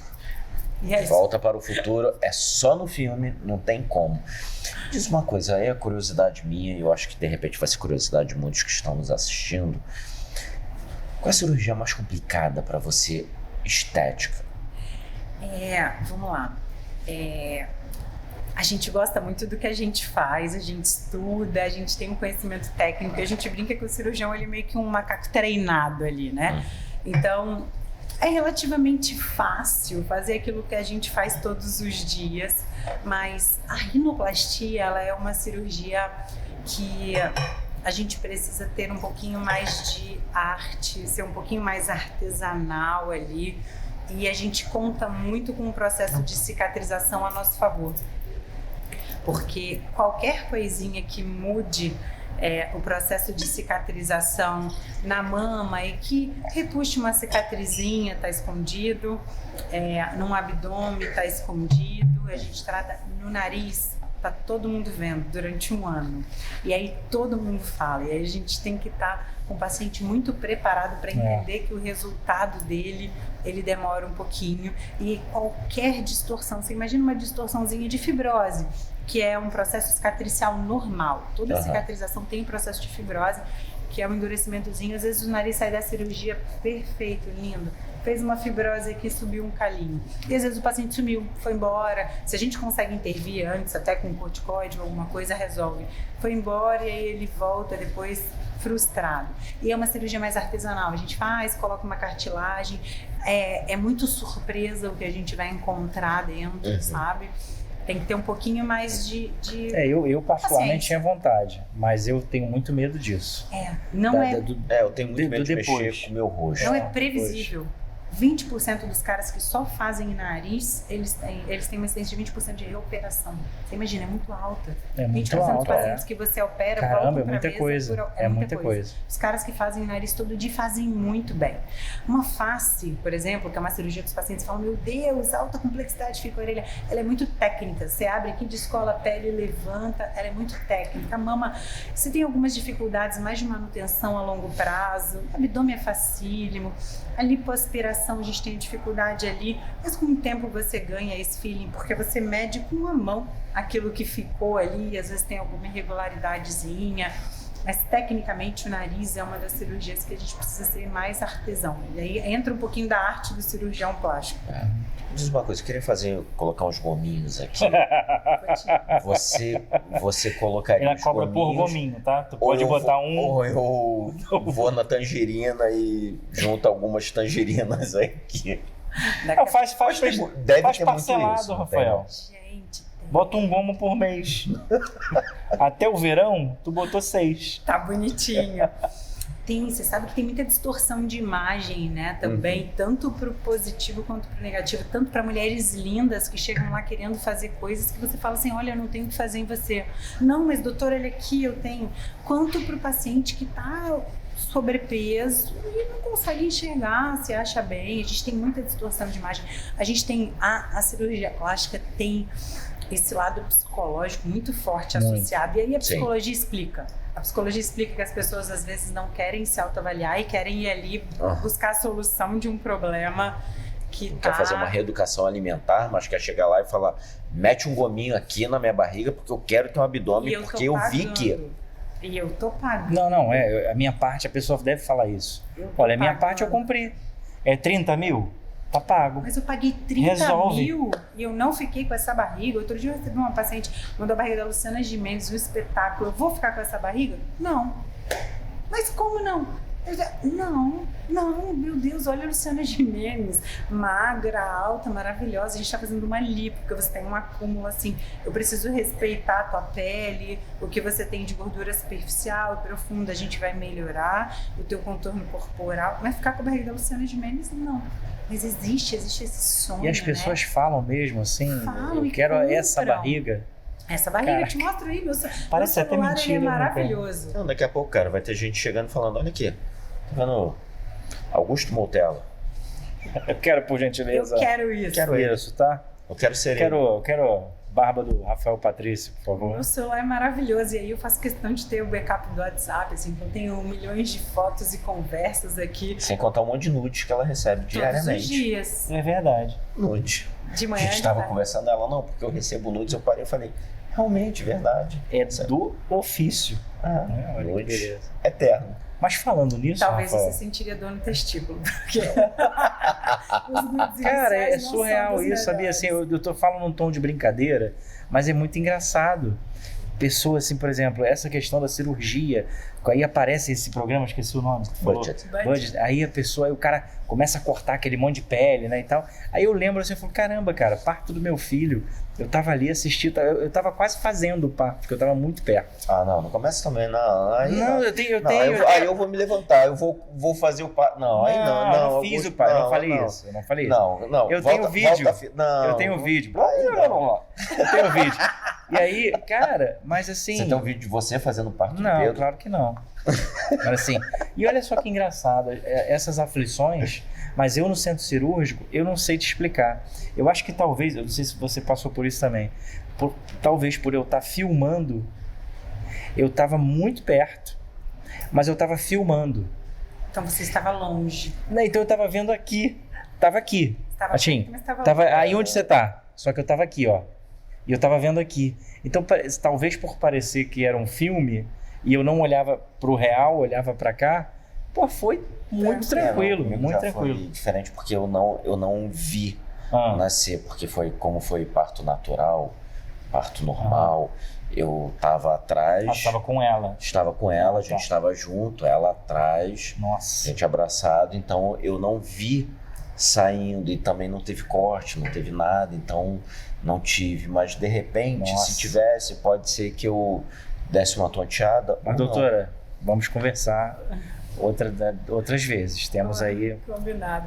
Vou contar do meu parto, então, pra gente finalizar. O meu parto foi uma feira. Não, pra gente finalizar é a gente que finaliza. Desculpa. Já tá abusando, não é assim, não. não. Não, ela quer trocar de lugar. Tem Não, condição, tem Pode condição. isso? Não Pode. pode. Ah, Ela, se não, puder, a me gente- fala, a porque gente- eu não consigo A gente ainda vai, né? Vai, fala. Tem centro cirúrgico pra você. Tem. Vamos marcar, vai ser Vamos lá. ótimo. O meu foi uma feira, assim, eu sou super tranquila ali, os meus pacientes perguntam, você faz alguma coisa? Tudo. Eu tô super segura do que eu faço ali. E aí eu tinha marcado meu parto pro dia 20 de dezembro, porque minha filha estava sentada, eu plantei bananeira, fiz tudo e ela nada de virar, quis ficar sentada, tem higiene forte desde a barriga. E aí, no dia 19 de dezembro, eu não queria que minha filha nascesse no Natal, tadinha, porque ela só ia ganhar um presente. Ela vai ganhar um presente só hoje, mas eu falei, coitada, né? Assim, em Ninguém vai dezembro lembrar. eu passo por isso.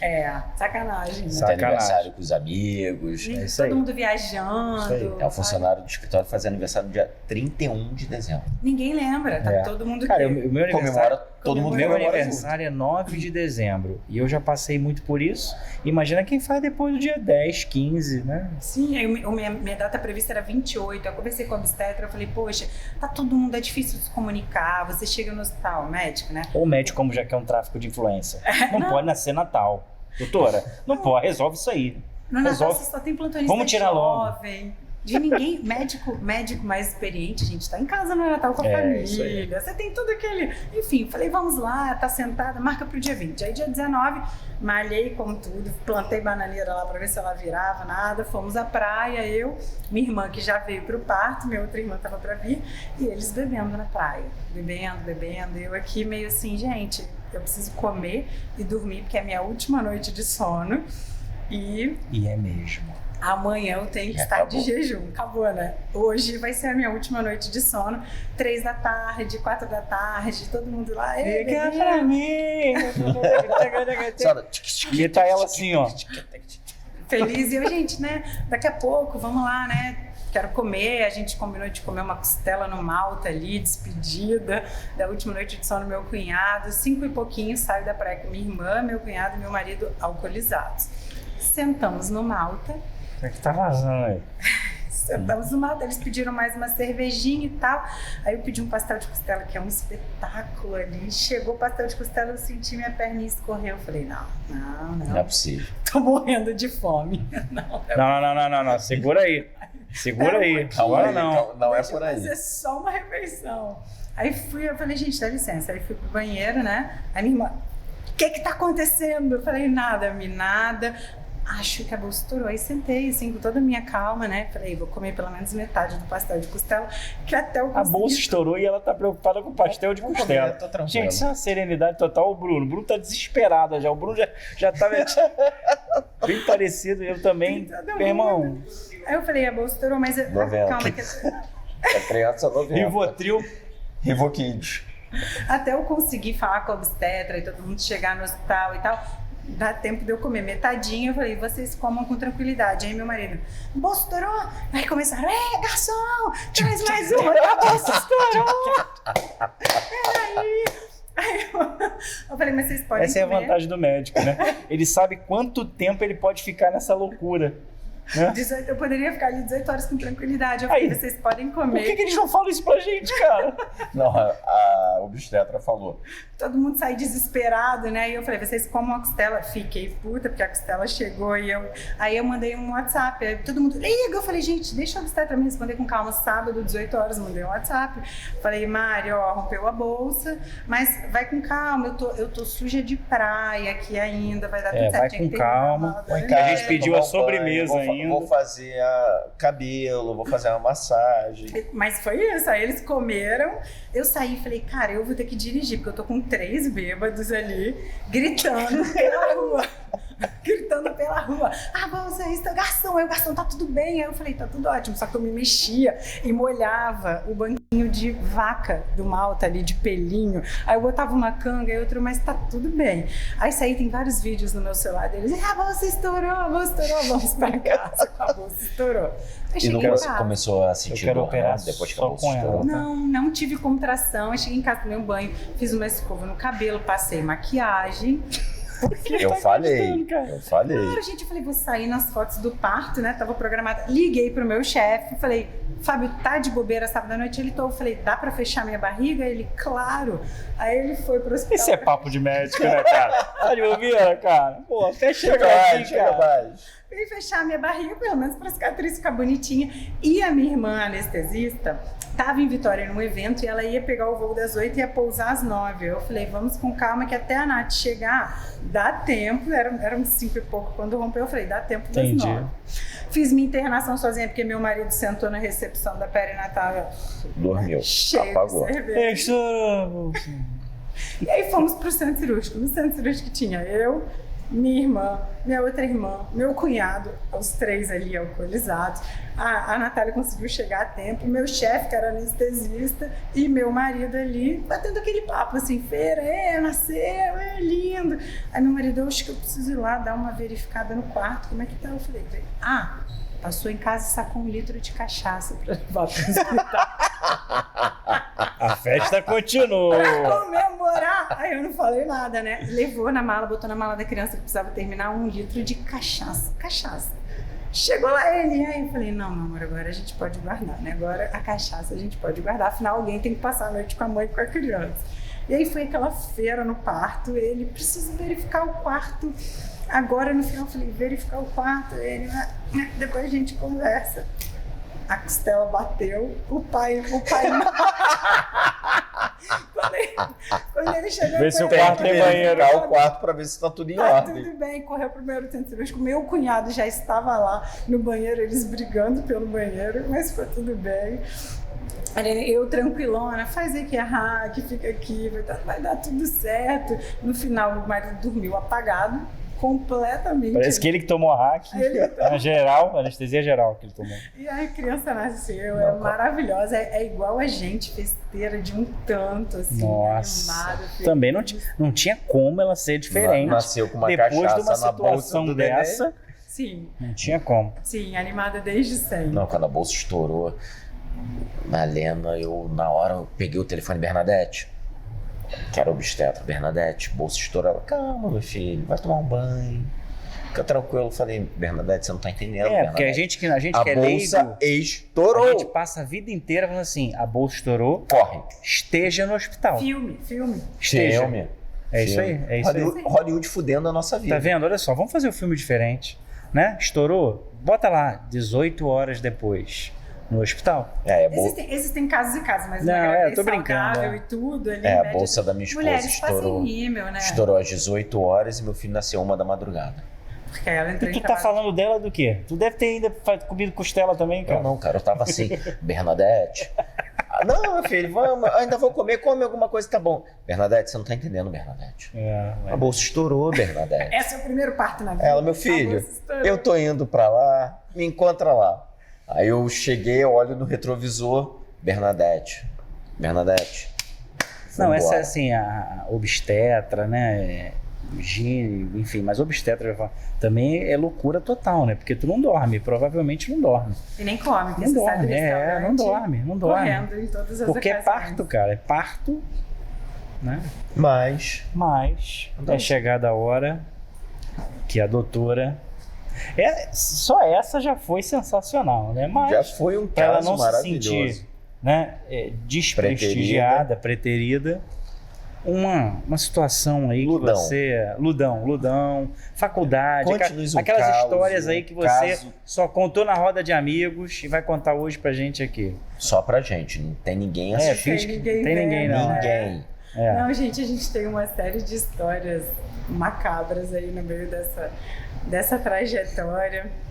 Mas hoje eu vou contar uma da Ludmilla também, que vive, que não é só cirurgiã plástica, que tá por aí. A gente foi para... Eu e meu marido e essa minha amiga do Ludão e mais 2 colegas, a gente foi para Amsterdã há uns 4 anos, talvez. A médica nunca fumou maconha, toda certinha, né? Nunca fez nada de rata gostando. Rodrigo, se contém, Rodrigo. Isso me lembrou uma coisa. Tentei ali com toda a seriedade. Conta a sua, é boa? Não, mas vai. Vai. Assista o episódio, porque tá nessa linha aí, vai. Tentamos ali no primeiro dia e eu com medo, né, daqueles efeitos, o que eu posso fazer? Compramos um bolinho, eu falei, pô, tô no lugar certo. Comi um quartinho, nada aconteceu. Tá bom, outro dia tentamos ali, falei, vamos ali tentar ver como é que funciona, ninguém sabia comprar o negócio, eu falei com a Paula, Paula, vai lá, tenta comprar ali um negócio, aí ela voltou com uma pedrinha e falou, o que é isso? Falei, crack. Pedrinha, eu falei pra tu comprar uma coisa, tu comprou outra, cara. Compro uma isso aí... Eu tinha um montão de nome em inglês, aí a gente começou a procurar no YouTube, feio, não deu muito certo, ninguém conseguiu fazer. Procura lá o melhor bolinho de maconha de Amsterdã. Fomos para fora ali do centro comprar um bolinho raiz num café. Tá bom, né? E aí todo mundo meio... Tem lá, você compra, attention, né? Só coma um quarto por vez, perigoso. A gente comer... Não é igual o brownie, né, cara? Não, o brownie não... Perigoso. O brownie, o que a gente comprou, acho que a gente comprou um pega-turista ali, que não deu em nada, talvez no meio. Enfim, 4 dias em Amsterdã e nada, ninguém conseguindo aquela coisa maravilhosa. Aquela vibe de que porrada, que pum. As minhas tias foram para Amsterdã e falaram que Ludmilla, tenho amigas da família e tal. Eu falei, não é possível, né? Será que tem alguma coisa? A gente metaboliza diferente. Fomos pro Anne Frank. Aí o pessoal já não quero mais tentar, eu e meu marido, acho que era meio-dia, vamos comer aqui agora, já que esse bolinho não deu nada, vamos comer metade. Aí, poxa, tem um lugar mais triste, pesado que o Anne Frank? Não, né? Entramos com meio bolinho na cabeça, comemos o bolinho e entramos no Anne Frank. Aí ele olhava... Lembra de alguma coisa do museu dela? Eu falava, não me olha, né? Mas a gente estava mantendo a pose. A gente mantendo a pose e tal, e meus amigos só tranquilos, a minha cunhada também, que é super tranquila ali, médica. Subindo a primeira escada, tinha um vovozinho de muleta que ele me solta um pum daqueles na nossa frente. Acabou pra quê? Acabou, Rafael. O Anne Frank todo choroso e eu e o Bruno gargalhando. E aí a gente tentava se encostar na parede. Eu falei, Bruno, que vergonha, gargalhando. A gente passou pelo museu, não paramos, não ouvimos nem meia história, passamos pelo museu. Saímos e rimos a tarde inteira por conta desse bolinho, metadinho desse. Esse aqui quase saiu do corpo. Não, eu saí. Tu saiu. A gente não conseguiu isso, mas é uma tentativa. Eu morri e voltei. Voltei. Jesus! Nunca tinha feito nada, nunca. Virgem. Vamos lá, vamos lá. Os certinhos, caretas. Na verdade, ele queria que o negócio fizesse efeito em minutos. E aí, quando não faz efeito em minutos, o que ele fez? Comeu mais. Não comi. Eu fui no cigarrão mesmo. Aí eu botei lá qual o melhor coffee shop. Não, fecha com ele. Qual o melhor coffee shop, não sei o que, naquilo. Google que eu dei. Aí eu fui e procurei. Eu falei, porra, é esse aqui. Não fui no que é badalado lá do Bulldog. Fui em outro, eu falei, porra. Foi um externo. Fui em outro bacana. Aí eu cheguei, aí tinha lá cigarro, não sei enrolar. Eu não ia saber enrolar lá, obviamente. Aí eu já fui no prontão. Aí tinha lá 1, 2, 3, 4, 5 estrelas. Imagina que falei, Helena, 3 estrelas. No meio. Ela, não. Equilíbrio. 2. Falei, 2 não adianta. 3. Aí ela, 2. Falei, tá bom, não mande nada, então 2. 2. Puto. Porque eu queria 3 pra sentir. Aí eu, porra, acendi, era um charuto desse tamanho, sem exagero nenhum. Começava fininho e no final era uma bitola desse tamanho, aquele charutinho assim, pum. E aí ela acende aí pra mim. Don't worry. E nada. Aí começa a tocar. Aí botava no cinzeiro e fuma, mas não, botou no cinzeiro, apagou. Ela acende pra mim, eu acendi até virar a brasa. E porra, falei, Helena, não tá rolando. Filho, não deu. Tava rindo do holocausto, filho. Não tá rolando. E eu fumando. Pum, deu aquela pancada. Morri. Deu aquela pancada, eu olhei pro lado, eu falei... Faleceu. Eu não tô nada bem. Eu vou no banheiro, porque, porra, vomitar funciona. Eu já ouvi a história. Quando cheguei no banheiro, botei a mão assim, apoiei. Quando eu meter o dedo na garganta, eu falei, não adianta, porque não tá aqui. Não tem nada no Tá aqui, eu falei, eu vou voltar. Nisso que eu vou voltar, menino do coffee shop. Assim. Corta a cabeça, resolve. Tranquilo. Falei, Helena, não dá. Ela, olha, eu li que comer doce é bom. Pega essa pastilha aqui, ela pegou do balcão, pega essa pastilha aqui e põe na boca. E ela botou, eu comecei. Falei, cara, que doce horroroso é esse? Que porra é essa? E ela come, eu mastigando aquilo, embolando na minha boca, embolando. Falei, Helena, isso não é açúcar, cara. Isso não é açúcar. Eu que tô doidão.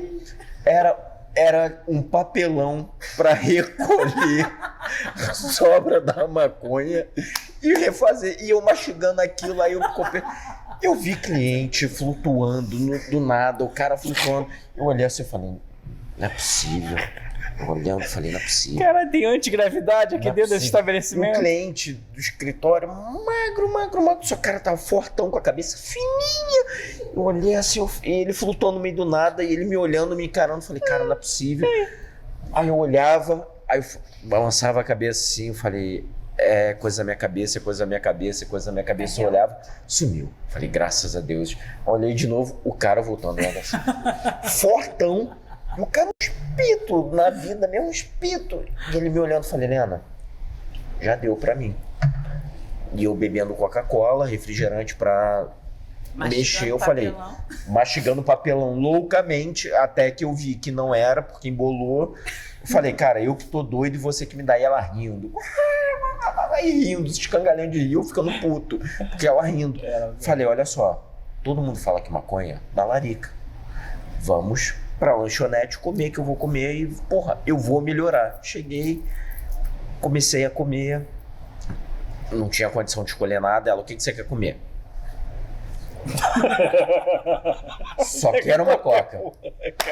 Só uma coca. E aí veio uma coca de 600 com um hambúrguer, batata frita. Amsterdã tem muita batata. E aí eu assim, comendo assim, e eu não conseguia virar o refrigerante, a garrafa. E ela se escangalhando de rir. Ela, pelo amor de Deus, posso tirar uma foto sua? Eu falei, eu não conseguia falar mais nada. Minha vontade era deitar no chão, na rua, dormir na rua. Que eu falei, cara, vai embora. Tem que passar. E eu falei, vai embora, vai pro hotel. A gente estava no hotel próximo do Van Gogh. Eu falei, vai pro hotel que amanhã eu me viro. Eu vou pra lá. Me deixa que eu vou dormir na rua, porque eu não tenho condição de sair. Eu tô morrendo. E ela rindo. Tá rindo, Bruno. E ela rindo, só com medo, falou, Rafael vai morrer aqui. Qual justificativa, que explicação que eu vou dar pra mãe dele? Rosa, seu filho teve overdose. Com o quê? Com maconha. Ele só fumou um cigarro. E com papelão. Eu juro. Foi papelão. Com papelão. E aí eu fui no café, comecei a comer. Aí bateu a vontade de chamar o Raulzito. Falei, Raul, tu vem, cara. E lá fechado, e o banheiro é fechado, porque tem um monte de louco que nem eu. Eu falei, chave. Aí ele me deu a chave, eu entrei, eu falei, agora, senhor, nada. Eu falei, não é possível, voltei. Entreguei a chave. E eu tava sentado atrás de uma lata de lixo, estrategicamente, uma lata de lixo. E eu sou muito silencioso vomitando. Muito. Eu acho que se tô na Barra, eu acho que em Santa Cruz dá pra ouvir. E aí quando veio, não dava tempo de pedir a chave pra entrar no banheiro, era uma logística que não funcionava. Eu, na hora, pum, aí fez aquele barulho, lata de ferro, pum, abriu. E aí o cara, o gerente, o dono, sei lá o que, ele, out, me expulsando. E a Helena, Rafael, pelo amor de Deus, e rindo. Vambora daqui! Vambora! Cara, deve ser muito maneiro. E rindo, eu falei, eu não consigo! E o cara já puto comigo, desesperado. Eu falei, pelo amor de Deus. E eu saí, consegui controlar um pouquinho, segurar, travar. Fechei a tampa, fui pra fora, continuei vomitando. Aí eu falei, cara, vambora pro hotel. Consegui chegar no hotel, que Amsterdã é mega difícil de andar.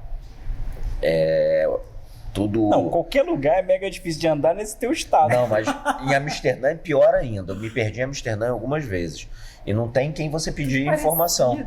E os nomes, cara, um monte de consoante junto. Fala, cara, onde que eu tô? E aí eu fui pro hotel no dia seguinte, a roupa fedendo a maconha pura. Eu falei, cara, por que eu fiz isso? Eu não precisava disso. Não precisava, só porque eu vim em Amsterdã. Aí eu acordei e falei, Helena, vamos comer um bolo. Ela falou, de forma alguma, porque você não tem limite. Você é um pedacinho, você vai querer comer tudo e você vai morrer de novo. E aí essa foi uma história com a Amsterdã. Não tem condição de você morrer de novo. E nunca mais. Bateu uma bad trip louca. Assim, porque, obviamente, os nossos amigos olhavam pra gente, gostavam na parede e falavam, mas por que vocês estão rindo? Aí a minha cunhada, mas o que tá acontecendo? Conta pra gente. Aí todo mundo, né? Só que a gente tava na entrada, né? Na primeira escada. Então a gente passou o museu inteiro. Rindo. De fazer xixi, rindo, gargalhando com a mão no cara. E é uma fila indiana, todo mundo sofrendo, escutando aquela história. Triste, gente. Vendo lá o livro. Mas eu não vou resistir. É essa beleza legal. Mas consultório, doutor. Situação que você, assim, teve que se segurar. Com exceção do podcast agora, porque ela analisou a gente, né? E se você finge que não fala, mas consultório. Chegou lá a pessoa, vontade de rir. Não, gente, a gente já teve... Eu tive uma amiga dermato, você me falou que teve que me segurar, eu tive que lembrar. A gente tem muito maluco em consultório, né? E amante e mulher no mesmo consultório, a gente tem com uma certa frequência. O cara que leva a mulher, depois o cara que leva a amante. É mesmo? O quê? E depois você tem que... E fala, eu quero as duas iguais. Não, As duas pelo mas- preço de uma, sei lá. Não, eu Mas- quero as duas. Eu quero ó, esse siliconão aqui, esse siliconão aqui também. É pra não confundir. né? Trata Sei lá. como amiga e trata como mulher, e aí a gente finge leveza. Você e aí, finge que me engana e eu finge que acredito. É. não cabe a mim, né? Assim, julgar Caramba. absolutamente nada. E aí, há pouco, assim, uns 4 anos, talvez, ele levava e as duas eram Maria. E a Maria, e a Maria, e a Maria. Cadê Maria? A Maria vem pro Botox, aí quando chegava era outra Maria, era sempre ele que pagava, e a Maria. Aí, Maria, Maria, o som é fé. E aí a gente foi operar a amiga. Não, eu vou pagar a cirurgia pra amiga, que é a Maria. A gente ali meio que entendendo, e eles todos fingindo. Aí na hora que tirou, botar uma prótese de silicone, claro, tentou colocar na mulher e na amante ao mesmo tempo. Mas a mulher não cedeu, não quis, falou que não era o momento, segurou um pouquinho, a gente colocou na amiga Maria. E a amiga Maria, quando a gente tirou o curativo, sempre falando bem assim, não, eu vou... Ele me ligava, não, a Maria vai te transferir, mas eu tô achando melhor eu te transferir.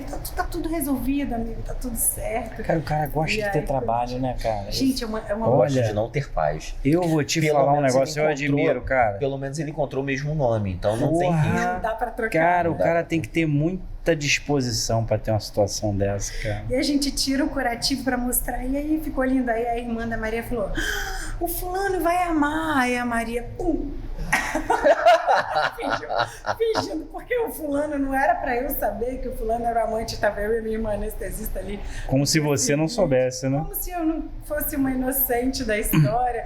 O fulano vai amar. E eu falei, finge demência. A gente finge demência, né? E falou, olha, ficou lindo, é realmente.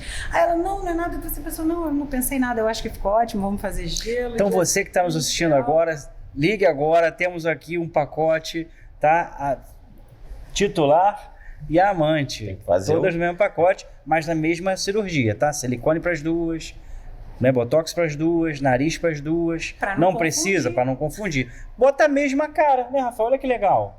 Vai, lança a ideia. Mesma fisionomia, né? A titular, a amante. Quanta besteira, né, cara? Meu Deus do céu. É muita disposição para passar perrengue na vida, meu Deus. Quando separam, essa semana mesmo eu recebi uma mensagem assim, doutora, agora você pode indicar pra mim alguém com implante capilar? Eu falei, separou o marido da paciente, porque eu tenho contato dos maridos, porque eu aviso quando começa a cirurgia. Separou, o homem quer botar cabelo, né? Quer botar, se pudesse, botava também, né? A barba. Isso aí eu também já recebi. Gente, você me lembrou dessa situação. Uma paciente, uma amiga dermato me indicou um cara lá em Vitória, e aí ela esqueceu de me passar o briefing antes, assim, eu sei que ele falou, olha, sentou, eu tenho uma cicatriz que ela me incomoda muito, e ela é medonha, ela fica na virilha de uma hernia que eu fiz na infância, eu queria que você corrigisse. Eu falei, perfeitamente, pode ir ali, vai se trocando, tira a roupa, quando eu chegar, eu já examino a sua cicatriz, tal. Tirou a roupa quando eu cheguei, gente. Assim, Nossa, que desagradável. pra mim, eu com a minha luva rosa, calcei a minha luva rosa, é esse tipo de situação. Calcei a minha luva rosa, falei, com licença. Mas ele foi de sacanagem, de maldade, não? Quando eu liguei pra minha amiga, ela falou, Lud, passei pelo mesmo constrangimento, não sei qual o objetivo, e o pior, a cicatriz é perfeita. Falei, gente, faz de sacanagem, com né? De licença, palhaçada, né? Eu falei, olha, desculpa, com a minha luvinha rosa ali daquela bem...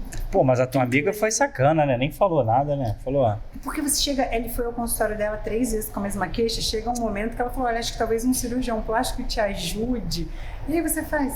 Pô, podia mandar pra um homem, né? Só um minutinho. E era assim, ó, sem brincadeira, assim, eu, com a minha luvinha rosa, eu, com licença, vi tua cicatriz, você sente alguma dor? Não, pode se vestir, volta. E aí você fica branco, assim, o que eu faço agora? Olha, eu não consigo te ajudar, a tua cicatriz, ela realmente é uma cicatriz perfeita, clara, branca, fina, que a gente não tem. E depois que sai da gargalhada. Claro, entendeu? É ótimo, entendeu? Cicatriz, tá tudo bem com a sua cicatriz. Gente, e é fina, tá? A gente passa por muitas dessas. Você tem inúmeras histórias pra contar. Nossa, mas muito desagradável. Pra baixo, mas faz parte, é o corpo humano, né? Mas idoso, de repente, o homem idoso, Porque também tem isso, né? Idoso que eu digo, tô até falando e de modo ignorante, né? Mas o homem, assim, prótese peniana mesmo. A semi-rígida não, mas era um menino de 20 anos. Não, tá. E aumentou muito isso na terceira idade, até a questão de doenças sexualmente transmissíveis. Porque, filho, terceira idade o cara mete a prótesona lá bonitão e tá comendo mais gente que minhoca de cemitério, filho. Voltemos ao pitangui, que foi a primeira prótese peniana do Brasil, tá? É mesmo? Isso aí era frequente no centro cirúrgico. Junto com uma mãozinha aqui, ó, pra tirar foto. Porque essa também é hilária. A gente sempre excitado pra tirar foto com o professor ali. Primeiro dia de consultório, que a gente fazia consultório com ele. Tava todo mundo muito empolgado, vamos tirar uma foto, e poxa, pra vida. Aí vem 90 anos na época, né? Subindo aquela escadinha, aí pra foto e faz... Mete a mão na cintura. Não, é no bumbum mesmo. O que você faz, Rafael? Um senhor de 90 anos com a mão aqui no teu bumbum. Gargalhada, todas as minhas fotos são gargalhando. Deixa ele ser feliz, pô. Todas as fotos são assim, ó. Porque... E aí eu ficava pensando, o que farei? Nada, vamos lá. Vambora. Já Vida foi. que segue. Já foi. Fez a boa ação. Muito mas bom. Sensacional, olha. Ana, passou rápido demais. Passou. Não sei nem quanto tempo que a gente tá. Não, eu já queria fazer um monte de pergunta, mas aí agora eu vou ter que pagar a consulta. Mas 2 horas. Isso porque a gente falou que ia ser 50 minutos. Mas foi ótimo, Eu nem foi senti. ótimo, foi Ludmila, ótimo. muito obrigado, foi Eu que ótimo. agradeço. Foi um prazer enorme, me diverti muito, me emocionei, falamos sobre muitas coisas. Foi uma experiência muito boa. Foi um prazer enorme, foi muito gratificante. E para quem quiser seguir, fala aí o seu Instagram, fala aqui no onde Rio, você né? está, Como é que você tá em quais lugares no Rio, Espírito Santo, tá no Vogue, Ipanema, fala um pouquinho. Vamos nós, o prazer foi todo meu, sucesso para esse projeto, que é um projeto muito bacana, além de bonito e com bom objetivo, mas essa diversão é impagável. O meu Instagram é DRA, doutora Ludmila Ronchi, que é o RONCHI. Eu estou em Vitória a cada 15, a galera lá já me conhece bem. Aqui meu consultório é em Ipanema, na Visconde de Pirajá, ali no 550. E uma tarde por mês, eu estou aqui, uma tarde por semana, quarta tarde, eu estou aqui no Vogue com os amigos daqui do Confia no Doc, que são os queridos também. É fácil de me achar e vai ser um prazer tê-los comigo sempre. Obrigada, meninas. Eu que agradeço, ótimo. obrigado. Excelente. Você que assistiu, ficou com a gente aí se divertindo, se emocionou também, tenho certeza que rolou emoção, rolou gargalhada, muitas histórias. Então agradecer a você, agradecer por ter nos acompanhado até esse momento, 26º episódio do podcast Resenha Pro. Então não esqueça de curtir, curta, compartilha, é bem importante, é muito importante pra gente, até pra gente dar continuidade. Compartilha, siga no Instagram, resenha.pro. A gente está no Spotify, Google Podcast, Apple Podcast. E eu, se Rafael inscreve, Patrício, meu amigo, meu amigo foi, já tá Augusto vendo, né? Moutella. 2 garrafas de vinho já era. Mas se inscreve aí no nosso canal, resenha.pro, é muito importante aí que se inscreva, compartilhe, faça o seu comentário, sua sugestão. Você é um profissional, também tem uma história legal, é interessante a gente também conversar. Todo mundo tem uma história de vida, uma história de construção, de lapidação aí do perfil profissional, e não vai ser diferente certamente. Então participe, com grande carinho que a gente faz aqui. Foi um prazerzaço recebê-la aí, Ludão. Mas muito legal, muito legal mesmo. Fazer medicina não é fácil, tá? Nada é fácil. Não é fácil. Não acho que eu vou fazer medicina, vou ficar atrás numa mesa branca, bonita, tranquilo. Por que não? Saiba da responsabilidade que carrega, né? Chega em casa meia-noite e sai de casa às 4 horas. Essa é a realidade de um profissional. Beijo, pessoal. Tudo de bom. Beijo, tchau, obrigado. tchau. Até a Resenha Pro. próxima. Até semana que vem. Fui. Sobe aí.